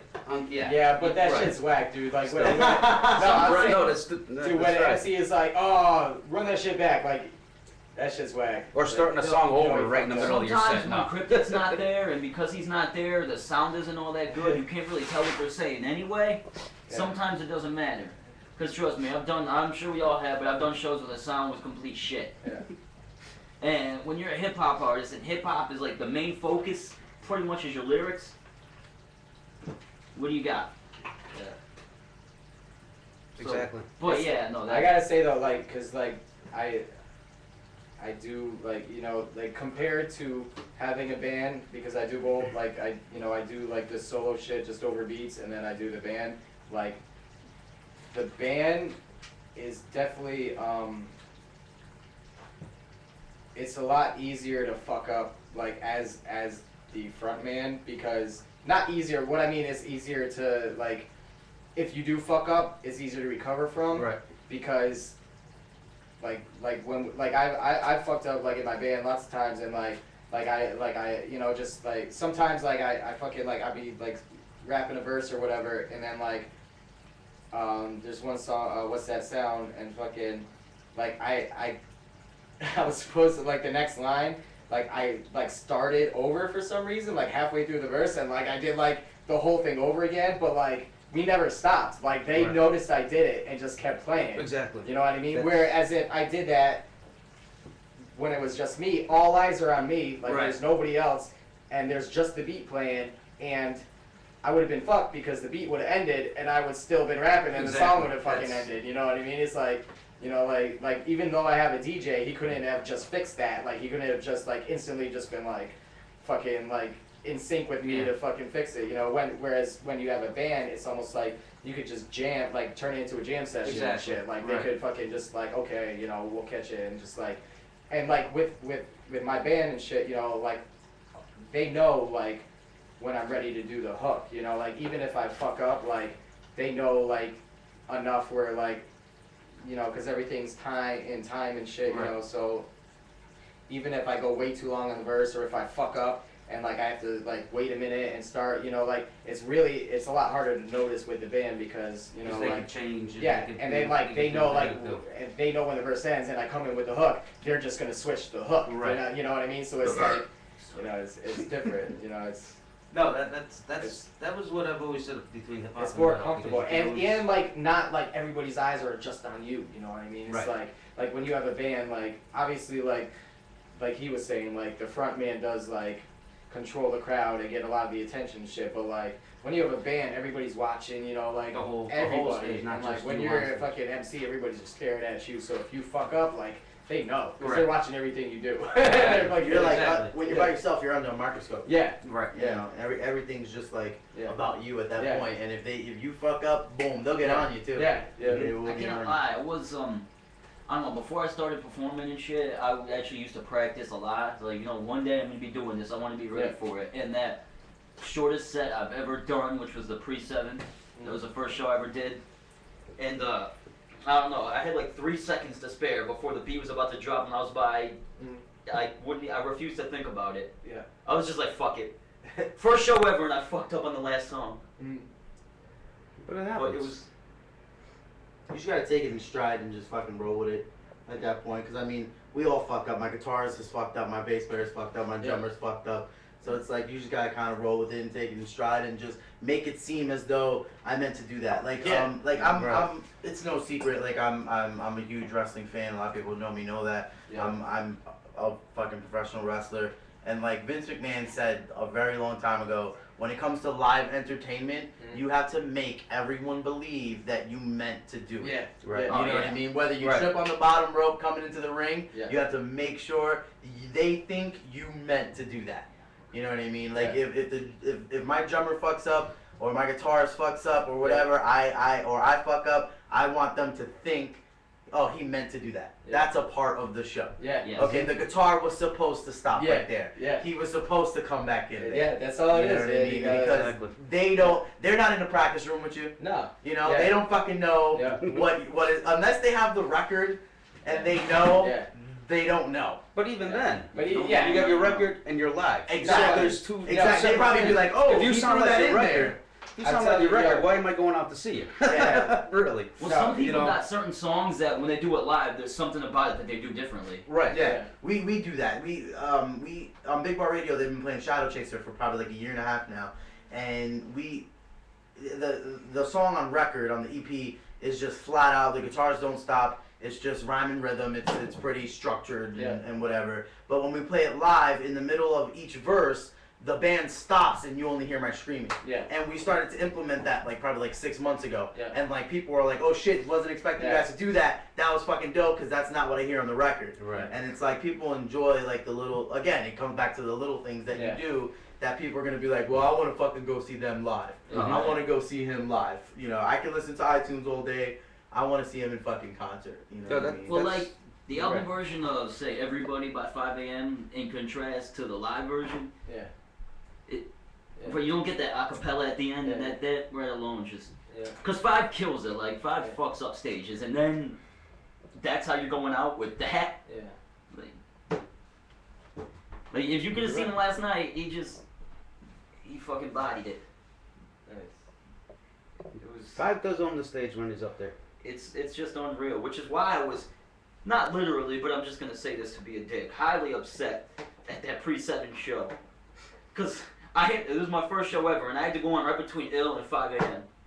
Oh, really? You guys just threw me to the fucking wolves, and it was Dr. Jones' fault, cause he decided to do a lottery drawing to see who was going to go on and win. Oh really? Nice. I don't even remember that. I put that show together. It was a free show. I know. Yeah. No. I put it together. I just don't remember I booked it. It was at the Maple, right? It was at Cafe Napoli. Pre-7? Yeah. Oh. You remember where that is, right? Cafe Napoli, no. It's a little fucking... Oh, the ice cream place? Yeah. Yeah. Okay. Oh shit. Okay. Yeah, I remember that. First show ever. I'm like, Cafe Napoli, really?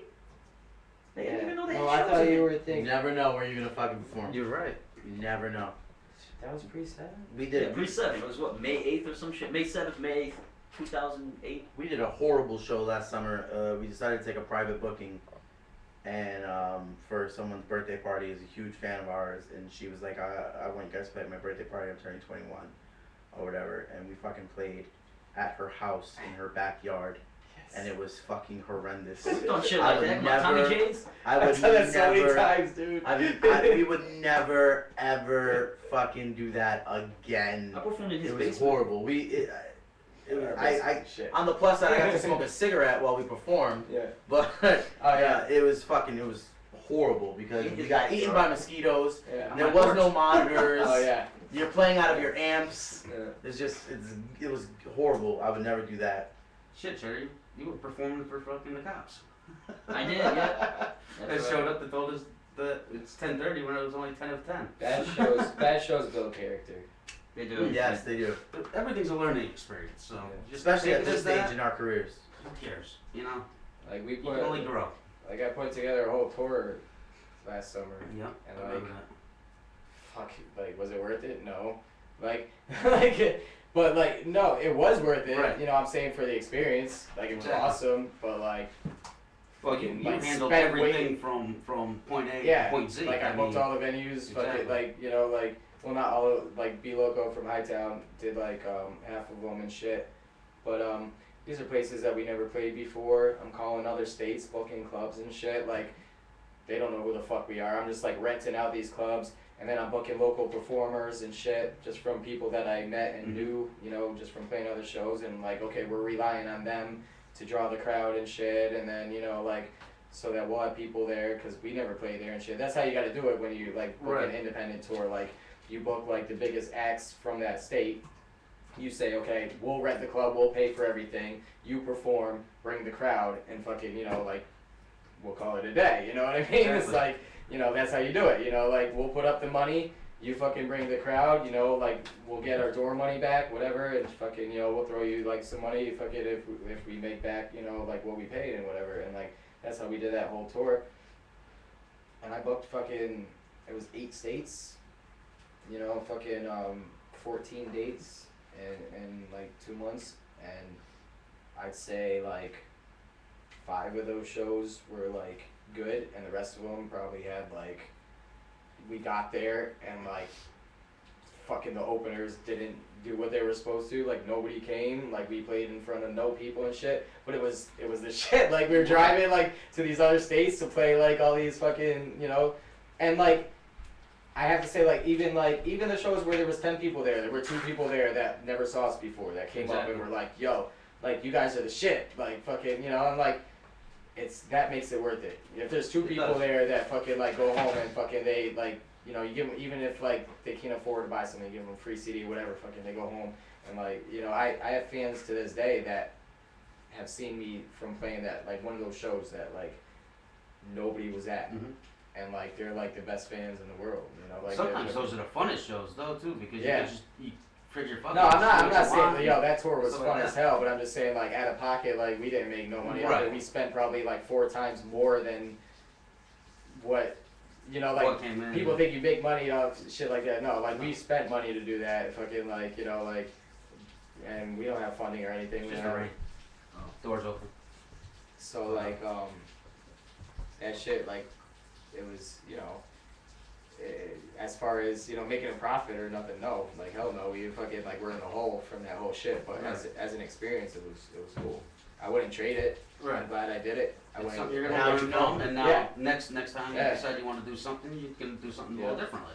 Yeah. And whatnot. I mean, that's with anything you do. But it's just, like, just to say you did it is, like, one of the most important things. Because, like, nobody does that shit. Like, you know, like anybody can, like if you make music, you could book your own tour. If you got like, you know, like, and like the way we would do it was, we would literally like FTI Records has no money. Let me tell you that, okay? So we have $0 in our bank account from the day we started to this day, $0. Because like we'll make some money and then we'll take it and we'll like buy equipment or rent out a venue or buy T-shirts or fucking, and then like it'll be gone the next day. Since the day I started FTI Records, every dollar that we've made has gone back into the shit to pay for something else. Exactly. That's And the way it's I've usually been to like rent out a club to put on a show, or fucking like buy some speakers or microphones or fucking whatever. You know, it's just like, so like there's no profit. Like Right. there's no like you're not like making anything off of it, but you get to keep going. Exactly. And that's how you It's keeping it, survive. right. It's like you get to survive to the next day. And that's how we did that whole Beneath the Concrete tour. Was we booked all these shows, like none of them were paid for. Mhm. Like we booked them all. A lot of them we put deposits on. And the tour ended on my birthday, Yeah. like that. So a lot of these clubs, like we booked all the clubs, the ones that charged us deposits, like we scraped together money out of our pockets, put deposits on. Yep. Now we had 14 dates, like I said, in 8 states. So from the time the first show that we played was the way we would fucking be able to pay for the next show was with the door money from the first show. So like we made just enough on the first show to pay for the second show. And then like the second show didn't do that good, but we had a little more because the Webster show did really good. Right. So like That we one, covered right, that yeah, one, right. and then the next one did good. So then we broke even on the next one. So we literally paid for each next show on that tour from the previous the previous show. Right. So we never made a fucking dollar, but we got to keep going for the entire tour Exactly. and play all the venues that we booked. Like we never made it to a venue where we're like, we can't afford to rent the venue. We had the money, but that's all we had. Right. Like we didn't fucking go home with $1 in our pockets. Like we had people, you know, paying for gas and shit, you know, like chipping in to get there and whatever. But like we were able to do every show we booked just from scraping by from the show before. And like, you know, it was the shit that like we didn't, you know, Right. do so bad that we couldn't like play any of the shows and like, you know, lose our deposit or whatever. But it was a good experience. I don't know. It is. I mean, that you really got to chalk it up to experience. You gotta gotta be go smart through that, about though. it though too. You have to go do that type You of have shit to. though. You're right. Like if you don't go through that type of shit, you don't know what it is to be an independent artist. Like Exactly. you don't. Like they No, say, you're to right. be at the top, you gotta know what the bottom feels Yeah. like. Yeah. Right. You gotta be down and out, fucking like pawning shit, fucking whatever, like fucking whatever you gotta do, you know, to get some fucking money to play a show or fucking buy some equipment or put out a CD or make a T-shirt, like, you know, like that's what fucking being a musician is all about. Being an artist, you know, art in general is just like you don't unless you get that break, you know, like whether you're a painter, a musician, a fucking writer, like, you know, like you write books, paint pictures, fucking make songs, whatever you do, like art in general is just like such a starving industry and like but it's so much more appreciated because of that. Right. Even like independent filmmakers and actors. Yeah, you know? yeah. Well, Same like, shit. Like waiting all that tables. shit, it's you know. Yeah. All that shit requires a lot of work because, like, everybody, like, when you're making music or, you know, everything he just said, whatever it is, you're trying to get as close to perfection as you possibly can, knowing that that's not possible. Yeah. You're right. Like, I mean, I don't know. I don't want anyone to take this the wrong way, but like, no matter how hard you try, you could try a little harder. Yep. No matter how good you do, you could have done a little better. Nah, No, you're that's the attitude you need to have. Like I fucking have that attitude about my own shit, whereas like, yo, like if I spent the past 24 hours like working on something, like or not, you know, there's only 24 hours in a day, but like I'm saying, like if I put 8 hours into something, I should have put 10. You know what I'm saying? Like if fucking like if I put a week into fucking doing this shit, I should have put 2 weeks. Like if I didn't sleep for a day, I shouldn't have slept for 2 days. You know what I mean? Like That's how people quit smoking. They're like, yeah, I went 1 day, I can go 2. Yeah. I went 2 days, I can go 3. But like, shit like that. that's the type of fucking mantra you need to have. You know, it's like, however much effort you put into it, because like, if you can sit there and say that you tried as hard as you could have, like, you didn't try enough. You know what I'm saying? Like, if you can be content and just be like, yo, I put my all into that shit, like, I don't know why it didn't happen. You didn't try enough. You know what I'm saying? And like, I work fucking really hard for this shit. Yes, you know, you like I quit. Like I put all my shit into music. Like whereas, you know, and that's where I fucked up because I had no backup plan. And that's how I fucked up my personal life and shit because like I put everything. I said fuck everything else. Like I quit jobs. I fucking like ruined relationships. I've been homeless and shit. Like because I said after like the first 2 or 3 years I did this, I was balancing it. Like I had a job, I had all the stability, and I was doing it. And then it came a time where I said, I'm going big or going home. And I put everything I had into it. And I don't regret that at all. You know, because you have to fucking try that. And but in the same sense, like as much as I put into it, I could have put more.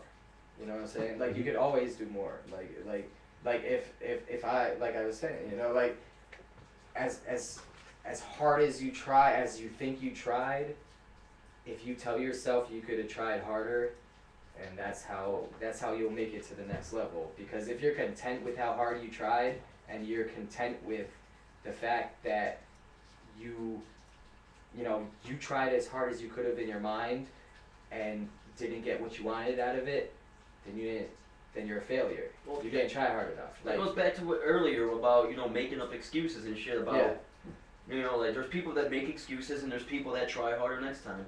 Yeah. That's what you gotta do. You gotta make sure you give it 120%. Yeah.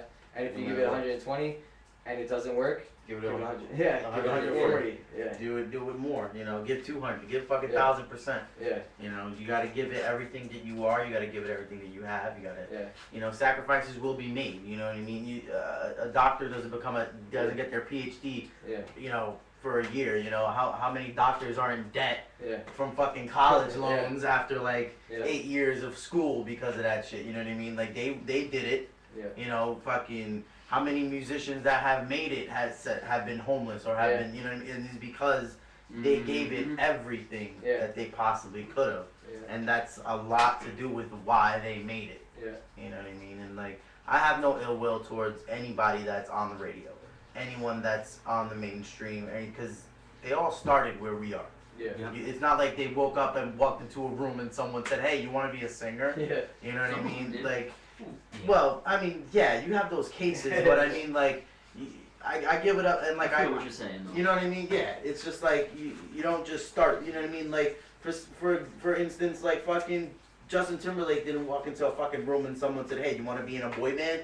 Fucking kids' parents fucking put him in the Mickey Mouse Club. Yeah, well, after the boy band era died, he was like the sole survivor of the whole shit. Exactly, that just goes to show how good of a musician he was, because he writes his own shit, he does whatever, you know. I'm not like his lawyer or anything, but he's got talent. Exactly. You know what I mean? He's got talent, but he went through, that's not to say that he didn't want to be in the boy band. Maybe he was like, fuck it, this is going to help me get to where I want to be. Yeah. Because look at him now, he's a fucking actor, he's doing all this shit, and it's because he was in fucking Mickey Mouse Club, and then he did the boy band thing, and then he did his solo thing. And he fucked Britney Spears, and then, you know what I mean? He disrobed Janet Jackson. Yeah, Damn, Justin's fucking getting it in. It's just like... Yo, Alpha Dogs is my shit. That's all I gotta say. It's just like everyone in some way or form has paid their dues. Yeah. You know what I mean? Because I wouldn't be caught fucking dead rocking some blonde jerry curls and a sequin shirt in a boy band video. Yeah. You know what I mean? But he fucking did it. I don't know the guy. Maybe he's fucking sync. I can't stand that I was associated with it. But hey, I'm where I am today because of it. Right. You know what I mean? We don't know everyone's fucking thing. And just like artists, like you said, it's just everyone has their shtick. Everyone is fucking paying their dues. And you have to go through the shit you don't want to do or face in order to get where you want to be. Well, the harder you work, the more rewarding it is once, no matter what happens. Just even simple shit. Last week at the Saturday Night Grind show, he was saying, FDI Records has no money and they were still able to throw a few bills our way just for being there. Yeah. Which is something I don't understand because, I was appreciative of the opportunity to get on stage and now they're paying me for it. What the fuck is this? I'll tell you, that's one thing that Ruckus said last week, that, Cryptic takes notice of who's working their ass off for the show that they're going to be performing at, especially when it's an FTI show. Yeah. That if the show does make a little bit, he does throw something your way. Yeah. Which is, it's great. Because I've never got paid shit, that's why. And it's I know what it's like. And and I'm not saying I want $100 or fucking $200 or a lot of these shows that we play, I know now because I throw shows. I know how much they make when they throw a show. You know, like I know how much a show at Tammany Hall makes. It's fucking like around $2,000. You know what I mean? Like I know how much a show at the Webster makes. You know, it's the same thing, fucking $1,500 for the underground or whatever. You know, like, and like I only know that now because I put on shows myself. Right. And like all these shows that I've played that I never got a fucking penny for, like even like driving like to fucking Rhode Island or New York or fucking, you know, and like I said, like I don't regret that. I'm not bitter because that's shit you have to do as an underground artist, as an independent artist. You play shows for free. You spend money out of your pocket. You go play that show for somebody that's never seen you before, and you fucking like find out a way to fucking get there out of your own pocket, and you don't make shit. Maybe you sell some merch, maybe you sell a t-shirt, maybe you sell a CD or something, and fucking make yourself a little gas money and shit. But, you know, like, I just think that, you know, and after years of doing this shit, like, when we started putting on our own shows, and we're like, I just feel that, because I don't fuck with whack people, I don't fuck with people that don't work hard, I don't fuck with people because they won't be on my shows. Right. And if they are once, they won't be on again. You know what I mean? I only fuck with people that work hard, that are talented, you know, and fucking really grind and shit, you know, because like I've been doing this a long time. I know who works hard. I know who has talent. I know who fucking does what I ask them to when I put them on the show and is on point and stuff. You know what I mean? And if you're not, you'll get away with it once maybe because I didn't know that about you, but you'll never fucking be on the show I put on again. So that's why, because I handpick, you know, a lot of people on these shows, I know what they do and I know what they bring to the table. So like any money we make, we try to fucking share with everybody. We're like, even if it's, yo, because I know from just never getting paid how appreciative you are just to get like a $10 or $20 bill for gas. Exactly. Because out of 300 shows I've been paid for maybe 10 shows. You know, and so like even if we can't afford to give somebody, you know, like, you know, a decent amount, like I always just feel bad like handing somebody like a $10 bill, but it's still like it's more than they expected. It's sort of like it's a thought. It's the thought that like nobody else does that. You know, like we play all these shows for free and fucking, you know, it's like, and like if we play a show and we make money at the door and we break even for our cost, and then we like, you know, split whatever fucking expenses we put in, and there's something left over, anything that's left over we divide for anybody that played the show, and we give them all fucking something. Right. You know what I mean? Unless they're fucking like a diva and fucking like go on and then leave and don't stick around and shit, like whatever, you know, like I understand that happens. Sometimes people have fucking shit that they gotta do whatever, but like, you know, like we try to, you know, the people that, you know, are there to support, they stick around till the end, till we get paid. If you're still there, we get paid, we'll hand you something just for coming out, you know, and having gas money or whatever, you know, and like, cause that shit never happens to me. And like, I like to do it for other people because I know it never happens to me, and like, it's just, people don't expect it, and then they say, wow, you know, like, fucking FTR Records, man, that's like, you know, like, they really, you know, it's not that like, I'm like bribing people or whatever, it's just that like, I know what it's like, and I try to show my appreciation to you, like, coming out and performing and being like, wow, we're gonna remember that we played the show with you, and fucking, you guys are really professional. And like we weren't even expecting to get any money. We would have done it without any money, and you know, like and like you still like went out of your way just to give us like a couple bucks, like, you know, just so we could put some gas in our car or something. You know, like, you know, and that shit means a lot to people. And that's shit that a lot of fucking people don't understand and like take for granted. Like when people put on shows, I think like the three most important things when you put on a show are, number one, obviously making the crowd happy. That's number one, always. Number two, I would say making the venue happy, because you want them to make the crowd happy, you're making the venue happy. You want them to have you back. Number three, which not a lot of people, number one or two, a lot of people know. Number three, a lot of people don't give a fuck about. Number three is making all the artists happy, because it's the littlest shit down to like making sure their mics sound nice. Yep. I don't give a fuck if you're not the sound guy, okay? You're the one putting on the show. make sure everybody's shit sounds good. Exactly. Make sure the sound sounds nice, make sure the lights are nice, make sure fucking people are on stage where they're supposed to be. The shit that pisses me off more than anything is when somebody puts on a show, and I know that they're the one putting on the show, and they stand at the door and just sit there and watch the money come in and don't do anything else all night, and fucking like, this speaker's not working, and fucking like this dude's mic's fucked up, and like this dude's going on way too late, and fucking this act is getting cut short, and the dude running the show doesn't give a fuck. Right, And he's he's just in the other counting room, and he's like, oh, my money's coming in, and it's like, the sound guy is fucking up, or like people aren't doing what they're supposed to do. It's like, yo, like if you're putting on a show, make sure your artists are happy, like, because that's how they're gonna go home and like, you know, like, remember that shit and know that you know how to fucking put on a show and that you're professional and shit. And the same thing, those three things, make the crowd happy, they're gonna go home and talk about the show. Yep. They're gonna wanna come back. Make the venue happy, they're gonna know that you put on a good show, that you made them some money, because all they care about is money. Right. That's the truth. All the venue cares about is money. I don't care what they say. They don't give a fuck about anything else. Right. And then No, number you're three, right. Number three, you make the artist happy, and that's important because you develop relationships that Exactly. way. And you, you Yeah. develop relationships. People go home and they like, there could be like nobody at the show. Maybe nobody showed up, but they're still like, just because of the way like you handled shit and you made sure that like, if they said, hey, like, yo, like, I have a problem with my CD real quick, can you fucking do something? You're there to fix it for them? Or like, you know, like, shit happens at shows all the time. Shit goes wrong. Exactly. All the time. Murphy's Law. Shit gets fucked up.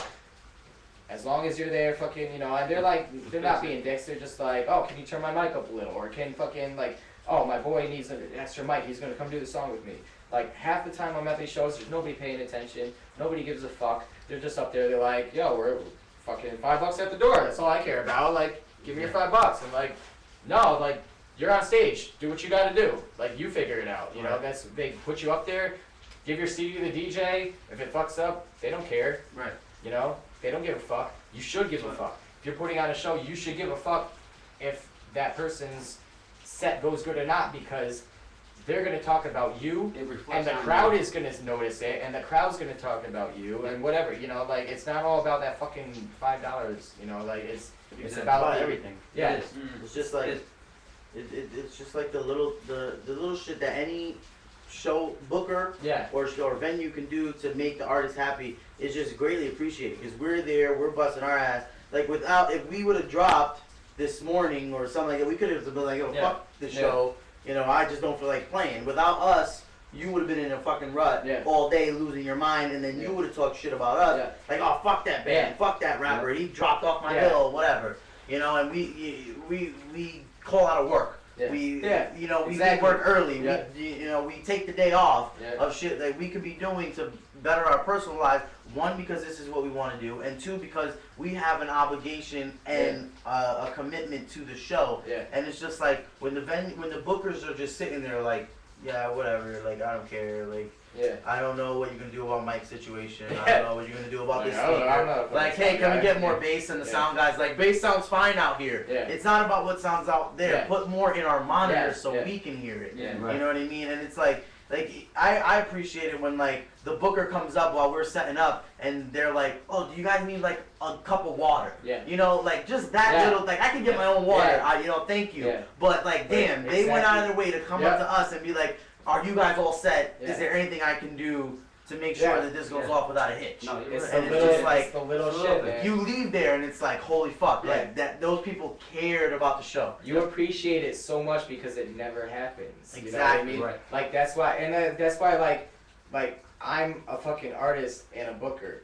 But I understand because I was an artist for years before I was a booker, and I understand how to book shit, and that's why people appreciate it more, because fucking all artists hate bookers, dude, they really do. And like, I hate bookers, you know, like, I hate sound guys, they all fucking, like, 99% of them fuck, like, sound guys are the fucking artist, musician's worst enemy, you know, like, I'm a sound guy, I'm a sound engineer, I'm a booker, I'm a promoter, I'm fucking, like, I'm everything, and fucking, so when I do all these other jobs, I'm thinking as an artist. I'm not thinking as the sound guy. I'm not thinking as the promoter or the booker. I'm thinking as if I was Cryptic and I was on stage right now, I mean, I am Cryptic, but like, you know what I'm saying? Like, no, exactly. If I wasn't running sound and I was on stage right now, this is what I would want. No. I would want fucking like to hear myself. I would want this. I would want some water. I would fucking want, you know, like this, like he was saying.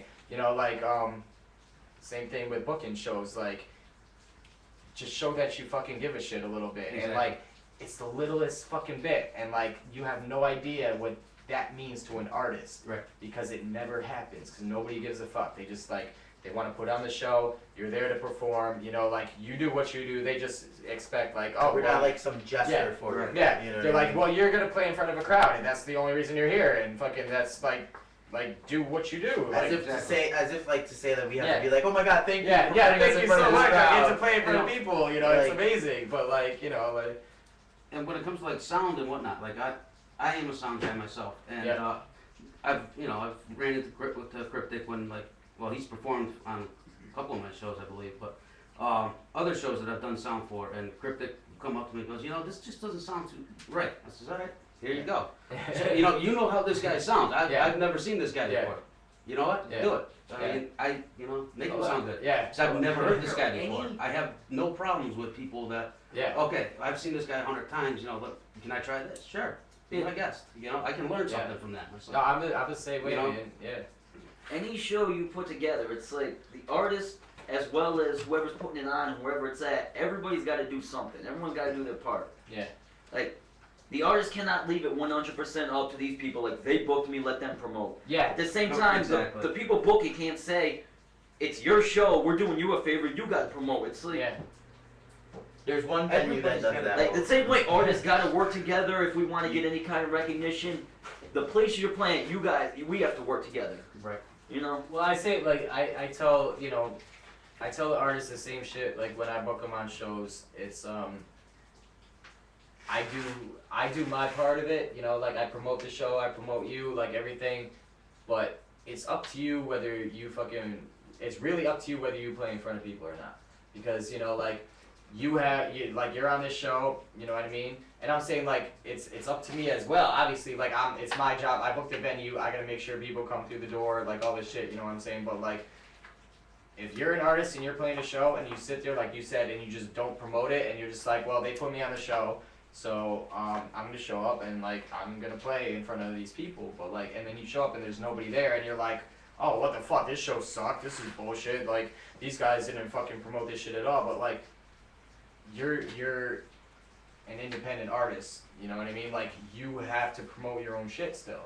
And if you can't fucking, like, promote a show and just be like, I'm playing here tonight, and get fucking people to come see you, like, me personally, like, when I get booked on a show, like, I don't care how many people I already know are gonna be there, like, I want to play in front of a big crowd. So I'm gonna tell everybody, I'm gonna be like, yo, I'm playing here tonight, come see me, blah, blah, blah, you know, because you feed off the amount of people that are there, you know? Like he was saying, like, obviously, you want to put in the same energy, whether there's 5 people there or 50 or 500, but the more people that are there, the more energy you put into your set. Right. Yeah. So I don't rely on the promoter or the booker to do that, you know what I mean? I'm like, I want to make sure that fucking I have that, you know, like, so like, I'm going to fucking like promote the fuck out of that so that when I go on stage, I know that there's people there, you know what I mean? So that when I perform, like, I get that energy from the crowd and stuff. Because if you sit there and, like, you know, you just, like, sit back and you're just like, oh, I got booked on this show, I don't have to do shit, I'm just going to show up and play, you know, like, you could do that, yeah. And maybe there'll be a lot of people there. Maybe not, maybe not. Maybe you'll be having band practice with 5 other bands. Yeah, exactly. You know, and it's like, it's not just the promoter's job, it's not the booker's job, you know, like. Most of the time the promoter, the booker, or whatever, are relying on the artist's crowd to come in. So it is a lot has to do with because the we're all underground artists. It's not like they could just put a flyer up and people can walk by and be like, "Holy shit, Cryptic's gonna play! Holy shit, Sekmic's gonna play!" Like it's not like it's not like there's a million people marching behind us like we're your fan base. I know. You know what I mean? Out of 1,000, you might have 2. Say, oh shit, they're gonna be playing that tonight. Yeah, exactly. You know. Yeah. So it's all about, and it's also all about like playing where your strong suits are. Like if you know, like if you're a fucking like Valley band and like you have a shitload of fans in the Valley, like don't take a booking that they need you to sell 100 tickets in like fucking Torrington. You know what I mean? Because no one's gonna fucking drive an hour and a half to fucking see you when gas prices are fucking $5 and you know what I mean? Like you have to be smart about it. Like there's those obvious exceptions, like you know, we're a Bridgeport based band, we're gonna be playing the Webster on Wednesday, you know, but fuck it, it's a non-point show. You know what I mean? We gotta take shit like that because that's gonna help us. You know what I'm saying? So it's like there's those obvious exceptions, but like I just don't understand it when bands like book themselves like an hour and a half, or like even venues book people like from fucking Bridgeport, you know what I mean? And then we're driving 45 minutes to an hour to get to the show to play for you guys, and then the venue's like, well, you know, you knew you were playing, you're supposed to bring the people, we didn't advertise it, you know, like we posted on Facebook, you know, whatever. But it's like, it's a 50-50 thing, you know what I mean? Like, there should be some venue support if a band's coming from far away to make sure they get a bunch of people. And not that high expectation, like, okay, I sent them 50 tickets, I expect all 50 tickets to be sold. You know what I mean? Because the show's on a Sunday night and people have jobs. You know, not we take the day off work the next day because we're fucking playing, but not 50 people are going to be like, yeah, sure, I'll take the day off work, I don't have kids, mortgage, and fucking all that bullshit. You know, like, they're not musicians, they don't have an obligation to us as fans or family to, like, I hate the excuse that people be like, well, you could have sold the tickets to, like, your fucking mom or something like that. It's like, they don't have that obligation. Like, they don't have to buy the ticket. Like, I'm not going to hold a gun to my friend's fucking head and be like, you have to buy the ticket for me so that I can play main stage at Webster. It's like, okay, if you can't get it, hopefully you can come to another show. It sucks for us, but fuck it, you know what I mean? We'll deal with it. You know, it's just like, you move the tickets to get the best of your ability. The venue has to promote to the best of their ability to get people there, just on the booking of bands alone. Like, if you're a Valley band, there's no reason you should not be headlining a Valley show. If you're a Southern TT act, there's no reason you shouldn't be headlining at Acoustic Cafe or Two Boots. Because, like, at the ATC, there was this band, as Pirates often do, and they fucking... The ATC. I haven't heard that in a while. There was this band called, as Pirates often do, they were from Derby. And I'm telling you, whenever they played the ATC... whenever they played there, these there was not one teenager in the fucking Derby, in the city of Derby that night. They were all at the Amity Teen Center waiting for these guys to play. And like, it would bother me when they would go, because I'm friends with the band. So it would bother me when Amity Teen Center will put them on like fucking third, and they have 150 people there just to see them. Like, they should be headlining. Fuck whoever booked this show. Those 150 people are leaving when they get off stage. So the headliner is going to play for crickets. It's going to be 10:30, and the headliner is going to be like, where those people The term headliner is fucking... Like, I learned that like after like 6 shows that I was like, oh, I'm headlining? Awesome. And then I was like, no, that's the worst spot. No. It could be. If the booker doesn't book it right. Because like, but a lot of bookers are fucking bands or artists, or they're friends with bands or artists, and they do that because they're like, okay, we're going to put you on the show, but like, we're going to give you, like, they know that they want the fucking, like, band that draws the most to go on like in the middle or something, and then they're gonna put like the other bands on later or something, because they know that shit happens and they know that everybody's gonna leave. Like, I fucking, so they don't care. I book Dewey's a lot. You know what I mean? I'm a booker. I book Dewey's a lot. I've booked Amity Teen Center a bunch of times in the past, and like, I'm friends with a lot of bands. But it's like, at the same time, I'm like, dude, I don't give a shit. They're drawing 150 people. They're going on last. Because you want to play in front of 150 people. You don't want to play in front of 5 people. Even if I'm playing the show, if my band drew the most people, will headline, because those people are going to be like, okay, I'm staying to see them. I came to see them. So it's like, if you put on the fucking people who drew 150, why are they going on first? You know what I mean? It's like, it's money. It's just like you said, the booker's only caring about who's coming through the door and not what's good for the artist. You know what I mean? You're right. Because you think, like you said, you get psyched up. You're like, fucking A, you know, I'm fucking, this is my show. I'm on the fucking flyer. And then you fucking perform and there's 5 people. Because everyone already left because they saw what they wanted to see. And you're like, what the fuck is this bullshit? I should have promoted myself. I should have done this shit. I should have done that shit. No, and then the worst part is like when they get up there and they're like, what happened, venue? What the fuck? And it's like, well, you were headlining. You should have brought more people. Like, And even if you knew, like, oh shit, like I've done this with my band. Like, if we drew slightly less than anyone else, I'd be like, yo, if you guys want to switch spots with us, we're going on later. If you guys want to do that, I'm all for it. We'll go on before you. Yeah. Like, because your crowd is here and they want to stay, so fucking, you know what I mean? I've had the exact opposite happen to me probably at least 5 or 6 times where I went to a show and the crowd, like the time slot I was going to go on, the most people were there because the most people were there to see me, and then the people that booked the show that were headlining made me fucking trade spots with them so that they went on when the most people were there, and then fucked me so that like I swear to God, dude, like I would fucking, this happened it was a lot of out of state shows. Fucking I would go there, you know, the people that booked the show and whatever, like they were supposed to headline, go on last, whatever.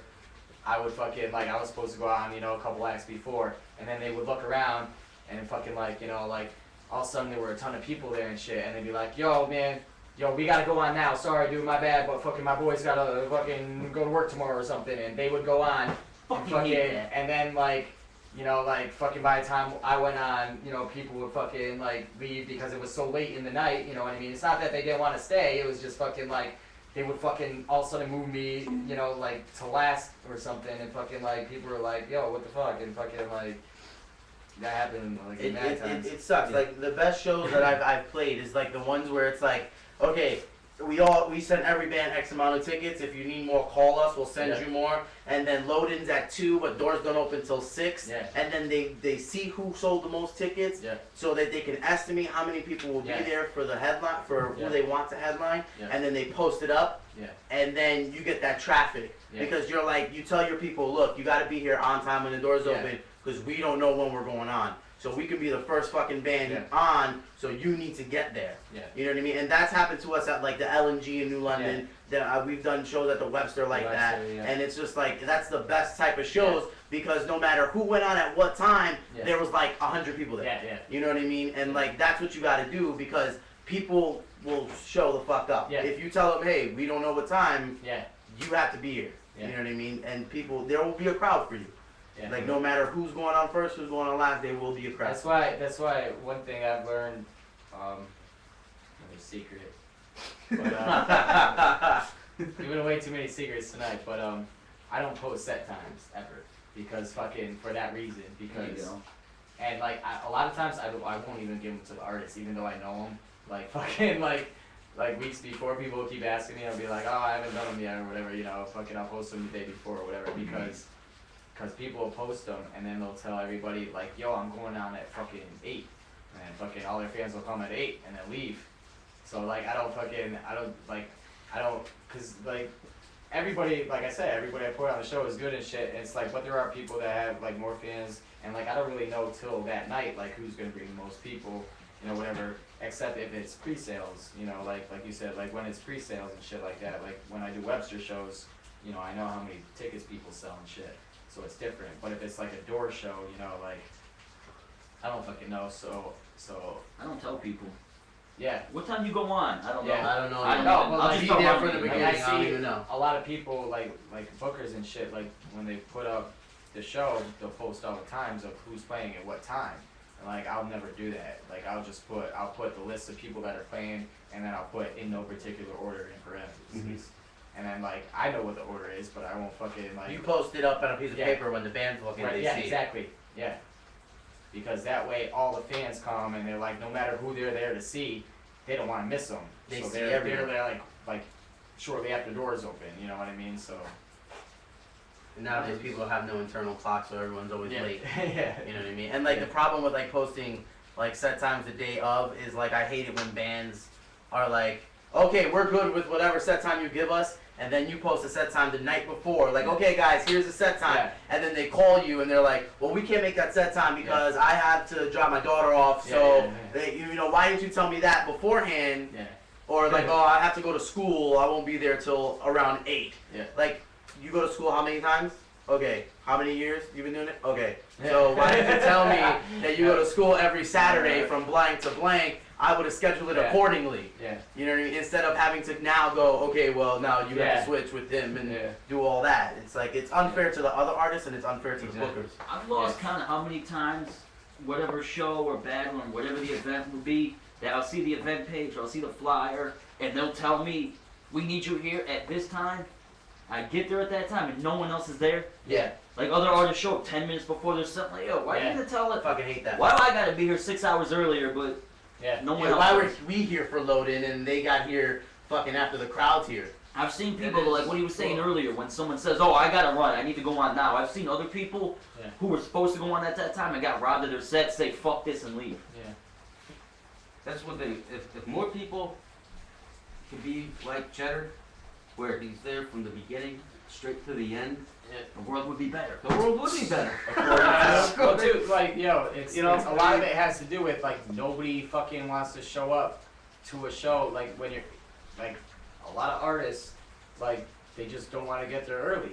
And it's like he was saying, like, with the Webster, like, a lot of people didn't ever have to do this because they just play, like, you know, like, local shows and shit. But, like, with the Webster, like, we never knew when we were going on. Like, they would fucking, like, you know, like, just like he was saying he's over there for a fucking non-point and shit, like, I've done the same shit, like, for, you know, years and years at the Webster. Anytime a show came around, like, that I tried to get on, like, whatever, they would offer me an opening spot, give me tickets to sell, whatever, sell tickets, whatever. And then, but you never knew when you were going on until you got there. And they told you, you're like, you have to be here at 4 o'clock. Right. Fucking doors don't open until 6:30. Your set might not be till 9 o'clock. But you had to be there, like, at fucking 4 o'clock. Yep. Otherwise, like, to turn in your tickets and shit. Otherwise, like, you don't get a set time or whatever. And, like, you know, they were lenient with it to a certain extent. Right. Like, if you got there, like, 4:30 or whatever, like, fucking, they weren't gonna be like, no, you're not playing. But, like, when you're trying to play a venue like that and, like, open for a fucking national band and shit, like, you're there when the fuck you're supposed to be there because you're trying to impress this venue. Yeah, exactly, And you that's- want them to put you on more shows and shit. Right. And a lot of these artists in Connecticut don't have that, they don't have that drive where they're like, oh, we have to be here at this time. They're just like, they're like, oh, it's just a fucking show. I probably won't go on till like 9 or 10. I'll fucking show up. Oh, they said we got to be there at 6. Fucking Not whatever. We'll get there at like. It just 8, shows how professional you can be. Yeah, exactly. Also. Not to cut you off or anything, but it's just like you've been saying fucking wristband secrets and all these secrets. I'll tell you a secret right the fuck now to everybody that's fucking watching. This is the secret show. Yeah, like but honestly, 99% of venues don't give a fuck how many pre-sale tickets you sell. They care about how professional you acted and how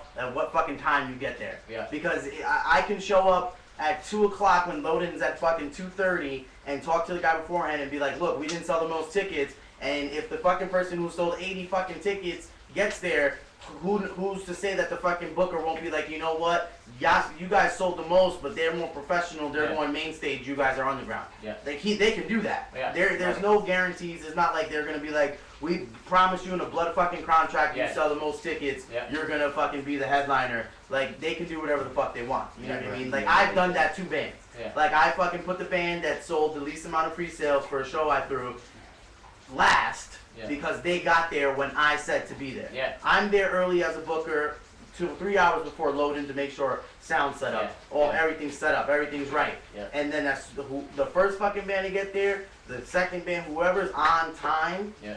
That's who I look to book more shows for, and that's who I look to put on last. People don't understand that, dude. Like I'm the same way, man. It's like, it's not that hard to get there when you're supposed. If you're playing a show, dude, and they say be here at this time, that's the first thing you should focus on. Like, you're right. You know what I mean? And it's like, I think a lot of it is people are like, well, we're friends. I know this dude, and they take it for advantage and shit. Like, I've had people on my own label that fucking like are less professional than people that I've never met before.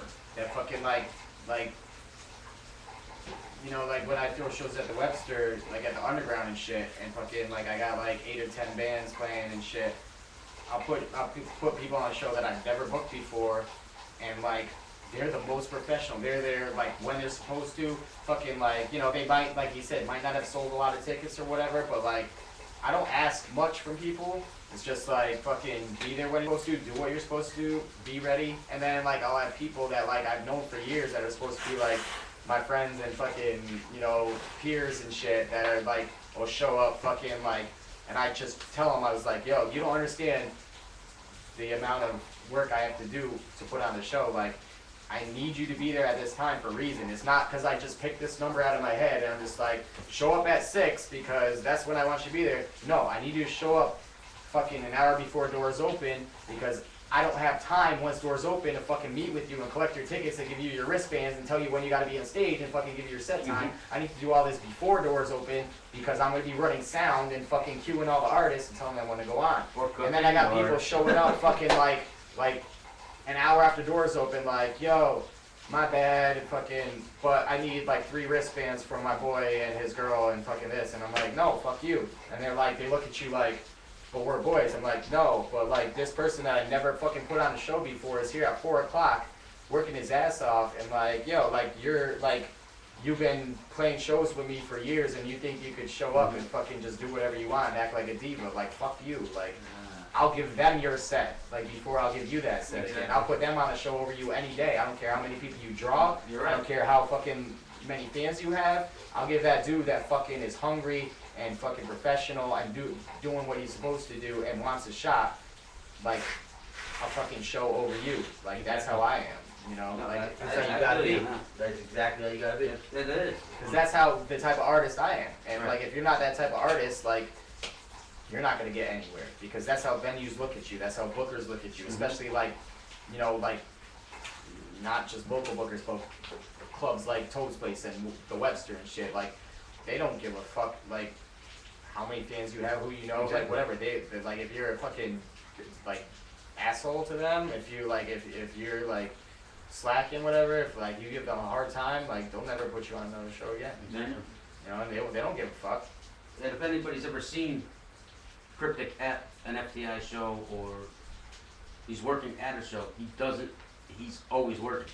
There's always something he's doing, so it's very hard to even say, hey, what's up? I've seen him show up at shows just to like support and hand out flyers, and he'll end up working the sound and whatnot. Yeah, he's like running all over the place, and he's hard to see sometimes. I gotta tell you, I never hosted a show before last night. That shit is no joke.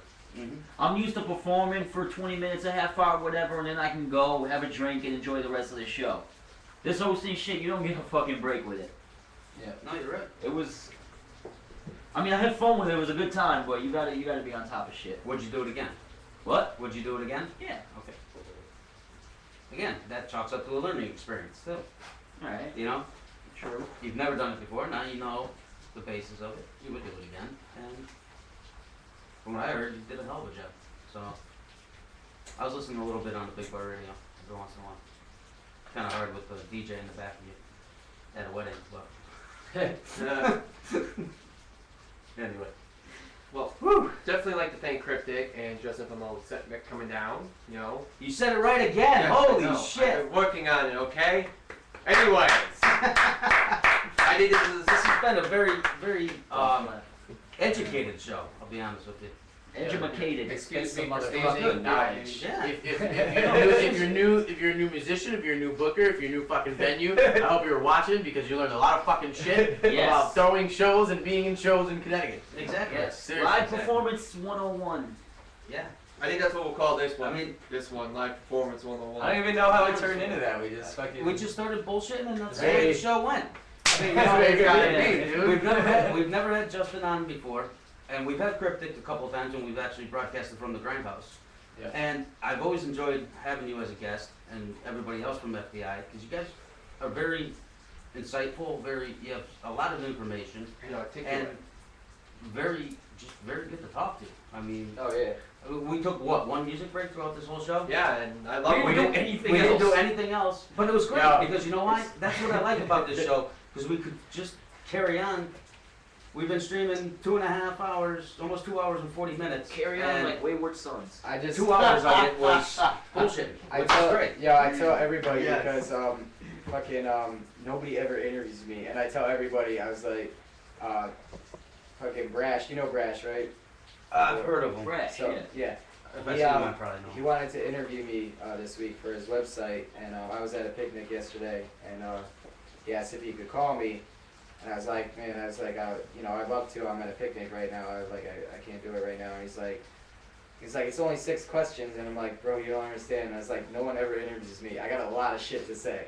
I was like, 6 questions? That'll take me like 2 hours. Exactly. I was like, Dan Barry interviewed me for The Advocate. He asked me like 1 question. I talked for 1 hour and 15 minutes. I was like, I have so much shit to say. Nobody ever fucking interviews me. So like, when somebody asks me something, it fucking comes out and like, I ramble a lot, but like, you know, it all makes sense. That's why, you know, normally we do dirty question secrets, or we do the weekly rectal cavity, but you know what, once you start talking, but I think you don't want to interrupt. It was a combination of the both of us, because he knows, like, I've never met this dude before, but like I've seen him a couple times. Well, today I actually met him. But he's got like just as much knowledge about shit that I have, and like, you know, it was really cool collaboration just to talk about shit from 2 different sides. Spectrums of the whole scene. Like, Exactly. kind of just And show how no matter what you do, people share a common goal. Exactly.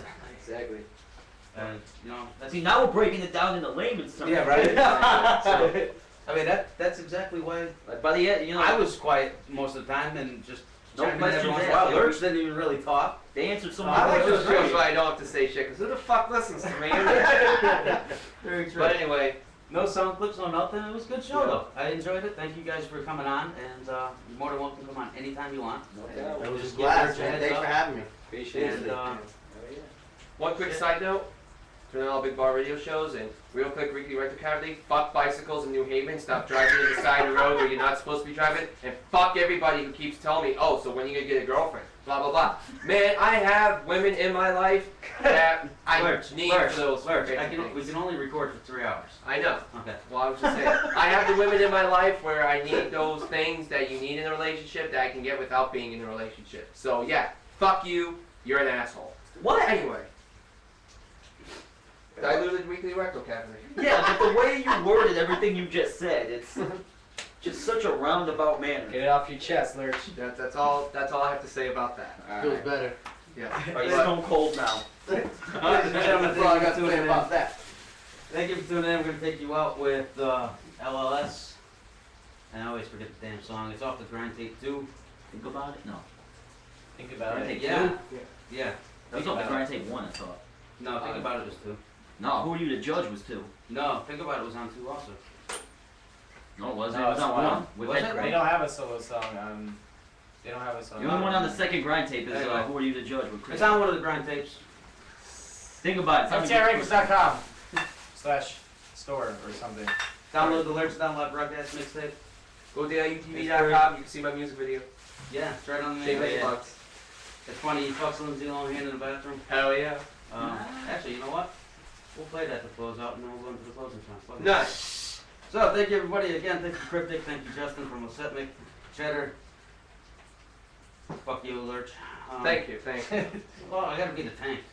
You know. Somehow. So, Wake up, tank! Camera It's still raining. in case It is you're still wondering. raining out there. It's not the toilet that's right above us. Okay, enough of rain, because I really have to pee. Alright. Thank you everybody. We'll see you all next week. Bye. You'll be here next week. 21st.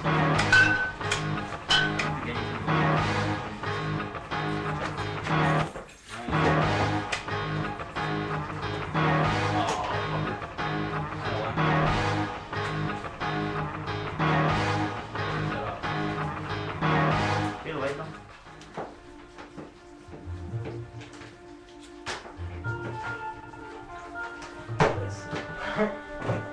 This isn't Lurch. So that's It will be. you didn't know. He's fucking glad, dude. Thank you. Yeah, thank you. Appreciate it. For real. But thanks for having me, bro. Hold on, it's good.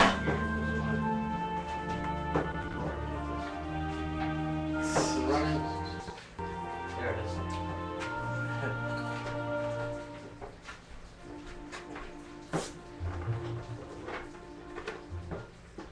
Fucking elaborate setup you guys got. Thanks a lot, though, It's bro. Lurch Appreciate again. it. You think I've learned from the first Yeah, song? I made a video for it. But I don't learn that well. Yo, I'm telling you, the first time I hyped it for this so we could do it live, I dropped the mic and it started rolling around and around. Take it easy, guys. Thanks a lot, man. Appreciate I it. hope you enjoy it. I know I enjoyed recording it, so Sit down. You ever see a cartoon version of Lindsay Lohan? No. It is actually Lindsay Lohan. They go in and they made it. Really? So this is just me throwing random thoughts, but thinking, since we have a lot of artists as guests on the show and everything, obviously it's Tank's place and everything, but we tried to make it a little more visually enticing for like a music thing. So I'm saying, we can do anything we want. It looks like a tool shed. I'm just saying, it looks more like a... I took a hit, holy shit, it's a clown. Pulling up a blunt, gonna light it up. I poured a shot to get fucked up. Holy crap, I'm so fucking drunk. I called up your mom so we can fuck. Who's got meth? I need to tweak. I killed your mom, now she can't speak. Holy shit, I'm so fucking high. I hit on a bitch, it was a guy. Can't believe it, I'm so ashamed. So I hit up AC to play some games. Sex, drugs, alcohol. Gotta get a bitch to suck my balls. Sex, drugs, alcohol. Gotta get a bitch to suck my balls. Sex, drugs, alcohol. Gotta get a bitch to suck my balls. Sex, drugs, alcohol. Gotta get a bitch to suck my balls. Well, there you have it. Another failed attempt at rapping by yours truly, Lurch. But if you want to hear good rap, support your local CT music scene. Like Cheddar, Doc Jones, FBI Records, Lethal Records, The Full Blast Movement, ADP, Benny Goes, The Era, Mortal Conquest. If I'm forgetting anybody, I'm sorry, because the beat's almost done, and yeah, that's kind of when I got stuck. By the way, thanks Dom for helping me record this.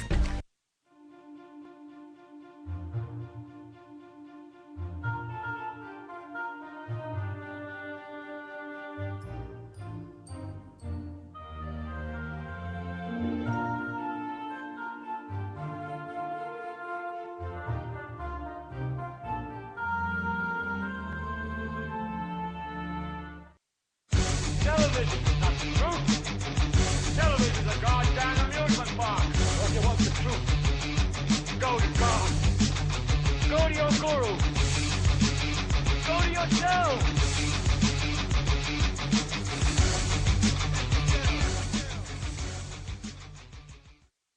I'd like to tell you about the strangest secret in the world. Oh? Some years ago, Albert Schweitzer, the great doctor and Nobel Prize winner, was being interviewed in London. Oh? And a reporter asked him, "Doctor, what's wrong with men today?" Yeah. The great doctor was silent for a moment, and then he said, "Men don't think." Hey! And it's about this that I want to talk with you. Don't think, huh? Think about this. You cross paths with a stranger man, someone you never knew, who don't know whether you were cool or not. So we're checking you, you feel he disrespecting you, and probably has intent to do some grimy shit. Does it make you nervous? I bet it do. Have you ever seen your girl with another guy? She tells you you're just friends, you tell her that it's just a lie. Make her wanna cry, simply can't justify these accusations. She looking at you like you must be high. She's undressed, in the mood for rough sex with some guy she just met, but she ain't quite drunk enough yet. Tip a bit to the head, get in bed, forgot the rubber. 2 months later, find out she's gonna be a mother. And maybe you've seen somebody doing shit they shouldn't do. Then right after that, the cops show up and they look at you, sitting reminiscing the shit that you wish you didn't do. Think about it, matter of time before they forbid you to. Think about it before you take one more step. Think about it before you waste one more breath. Instead of acting like you know what to expect. Think about it, cause you never know what comes next. Think about it before you take one more step. Think about it before you waste one more breath. Instead of acting like you know what to expect. Think about it, cause you never know what comes next. If time is money, but reality's perspective, then my thoughts are with a penny and my credit gets rejected. Although I get paid, my class is still in question. Upper, middle, lower, summer school is now in session. Not off invested, but homo, the face conception. Keep my eyes on the earth, except for third existing heaven. I got the time, but not a free minute a second. Spend them all on rhyming sessions to gear myself towards perfection. I got no hold or grip on quantity and physics, but if you wanna split a sec, then all you gotta do is visit. I got no goal, but I'm verbally sick with it. I live with the rest, but we gon' badger what you witness. If Einstein was right, then I'm the fifth power of energy, cause I got enough rhymes to write for lifetimes of tendencies. If you're second guessing these, I'll turn it to perplexing me. The vein is just a vessel for the life that has been blessed to thee. Think about it before you take one more step. Think about it before you waste one more breath. Instead of acting like you know what to expect. Think about it, cause you never know what comes next. Think about it before you take one more step. Think about it before you waste one more breath. Instead of acting like you know what to expect. what comes next. Word. That was LLS. Think about it. Stay tuned for Shells and Cheese, the gangster album coming from White Cheddar.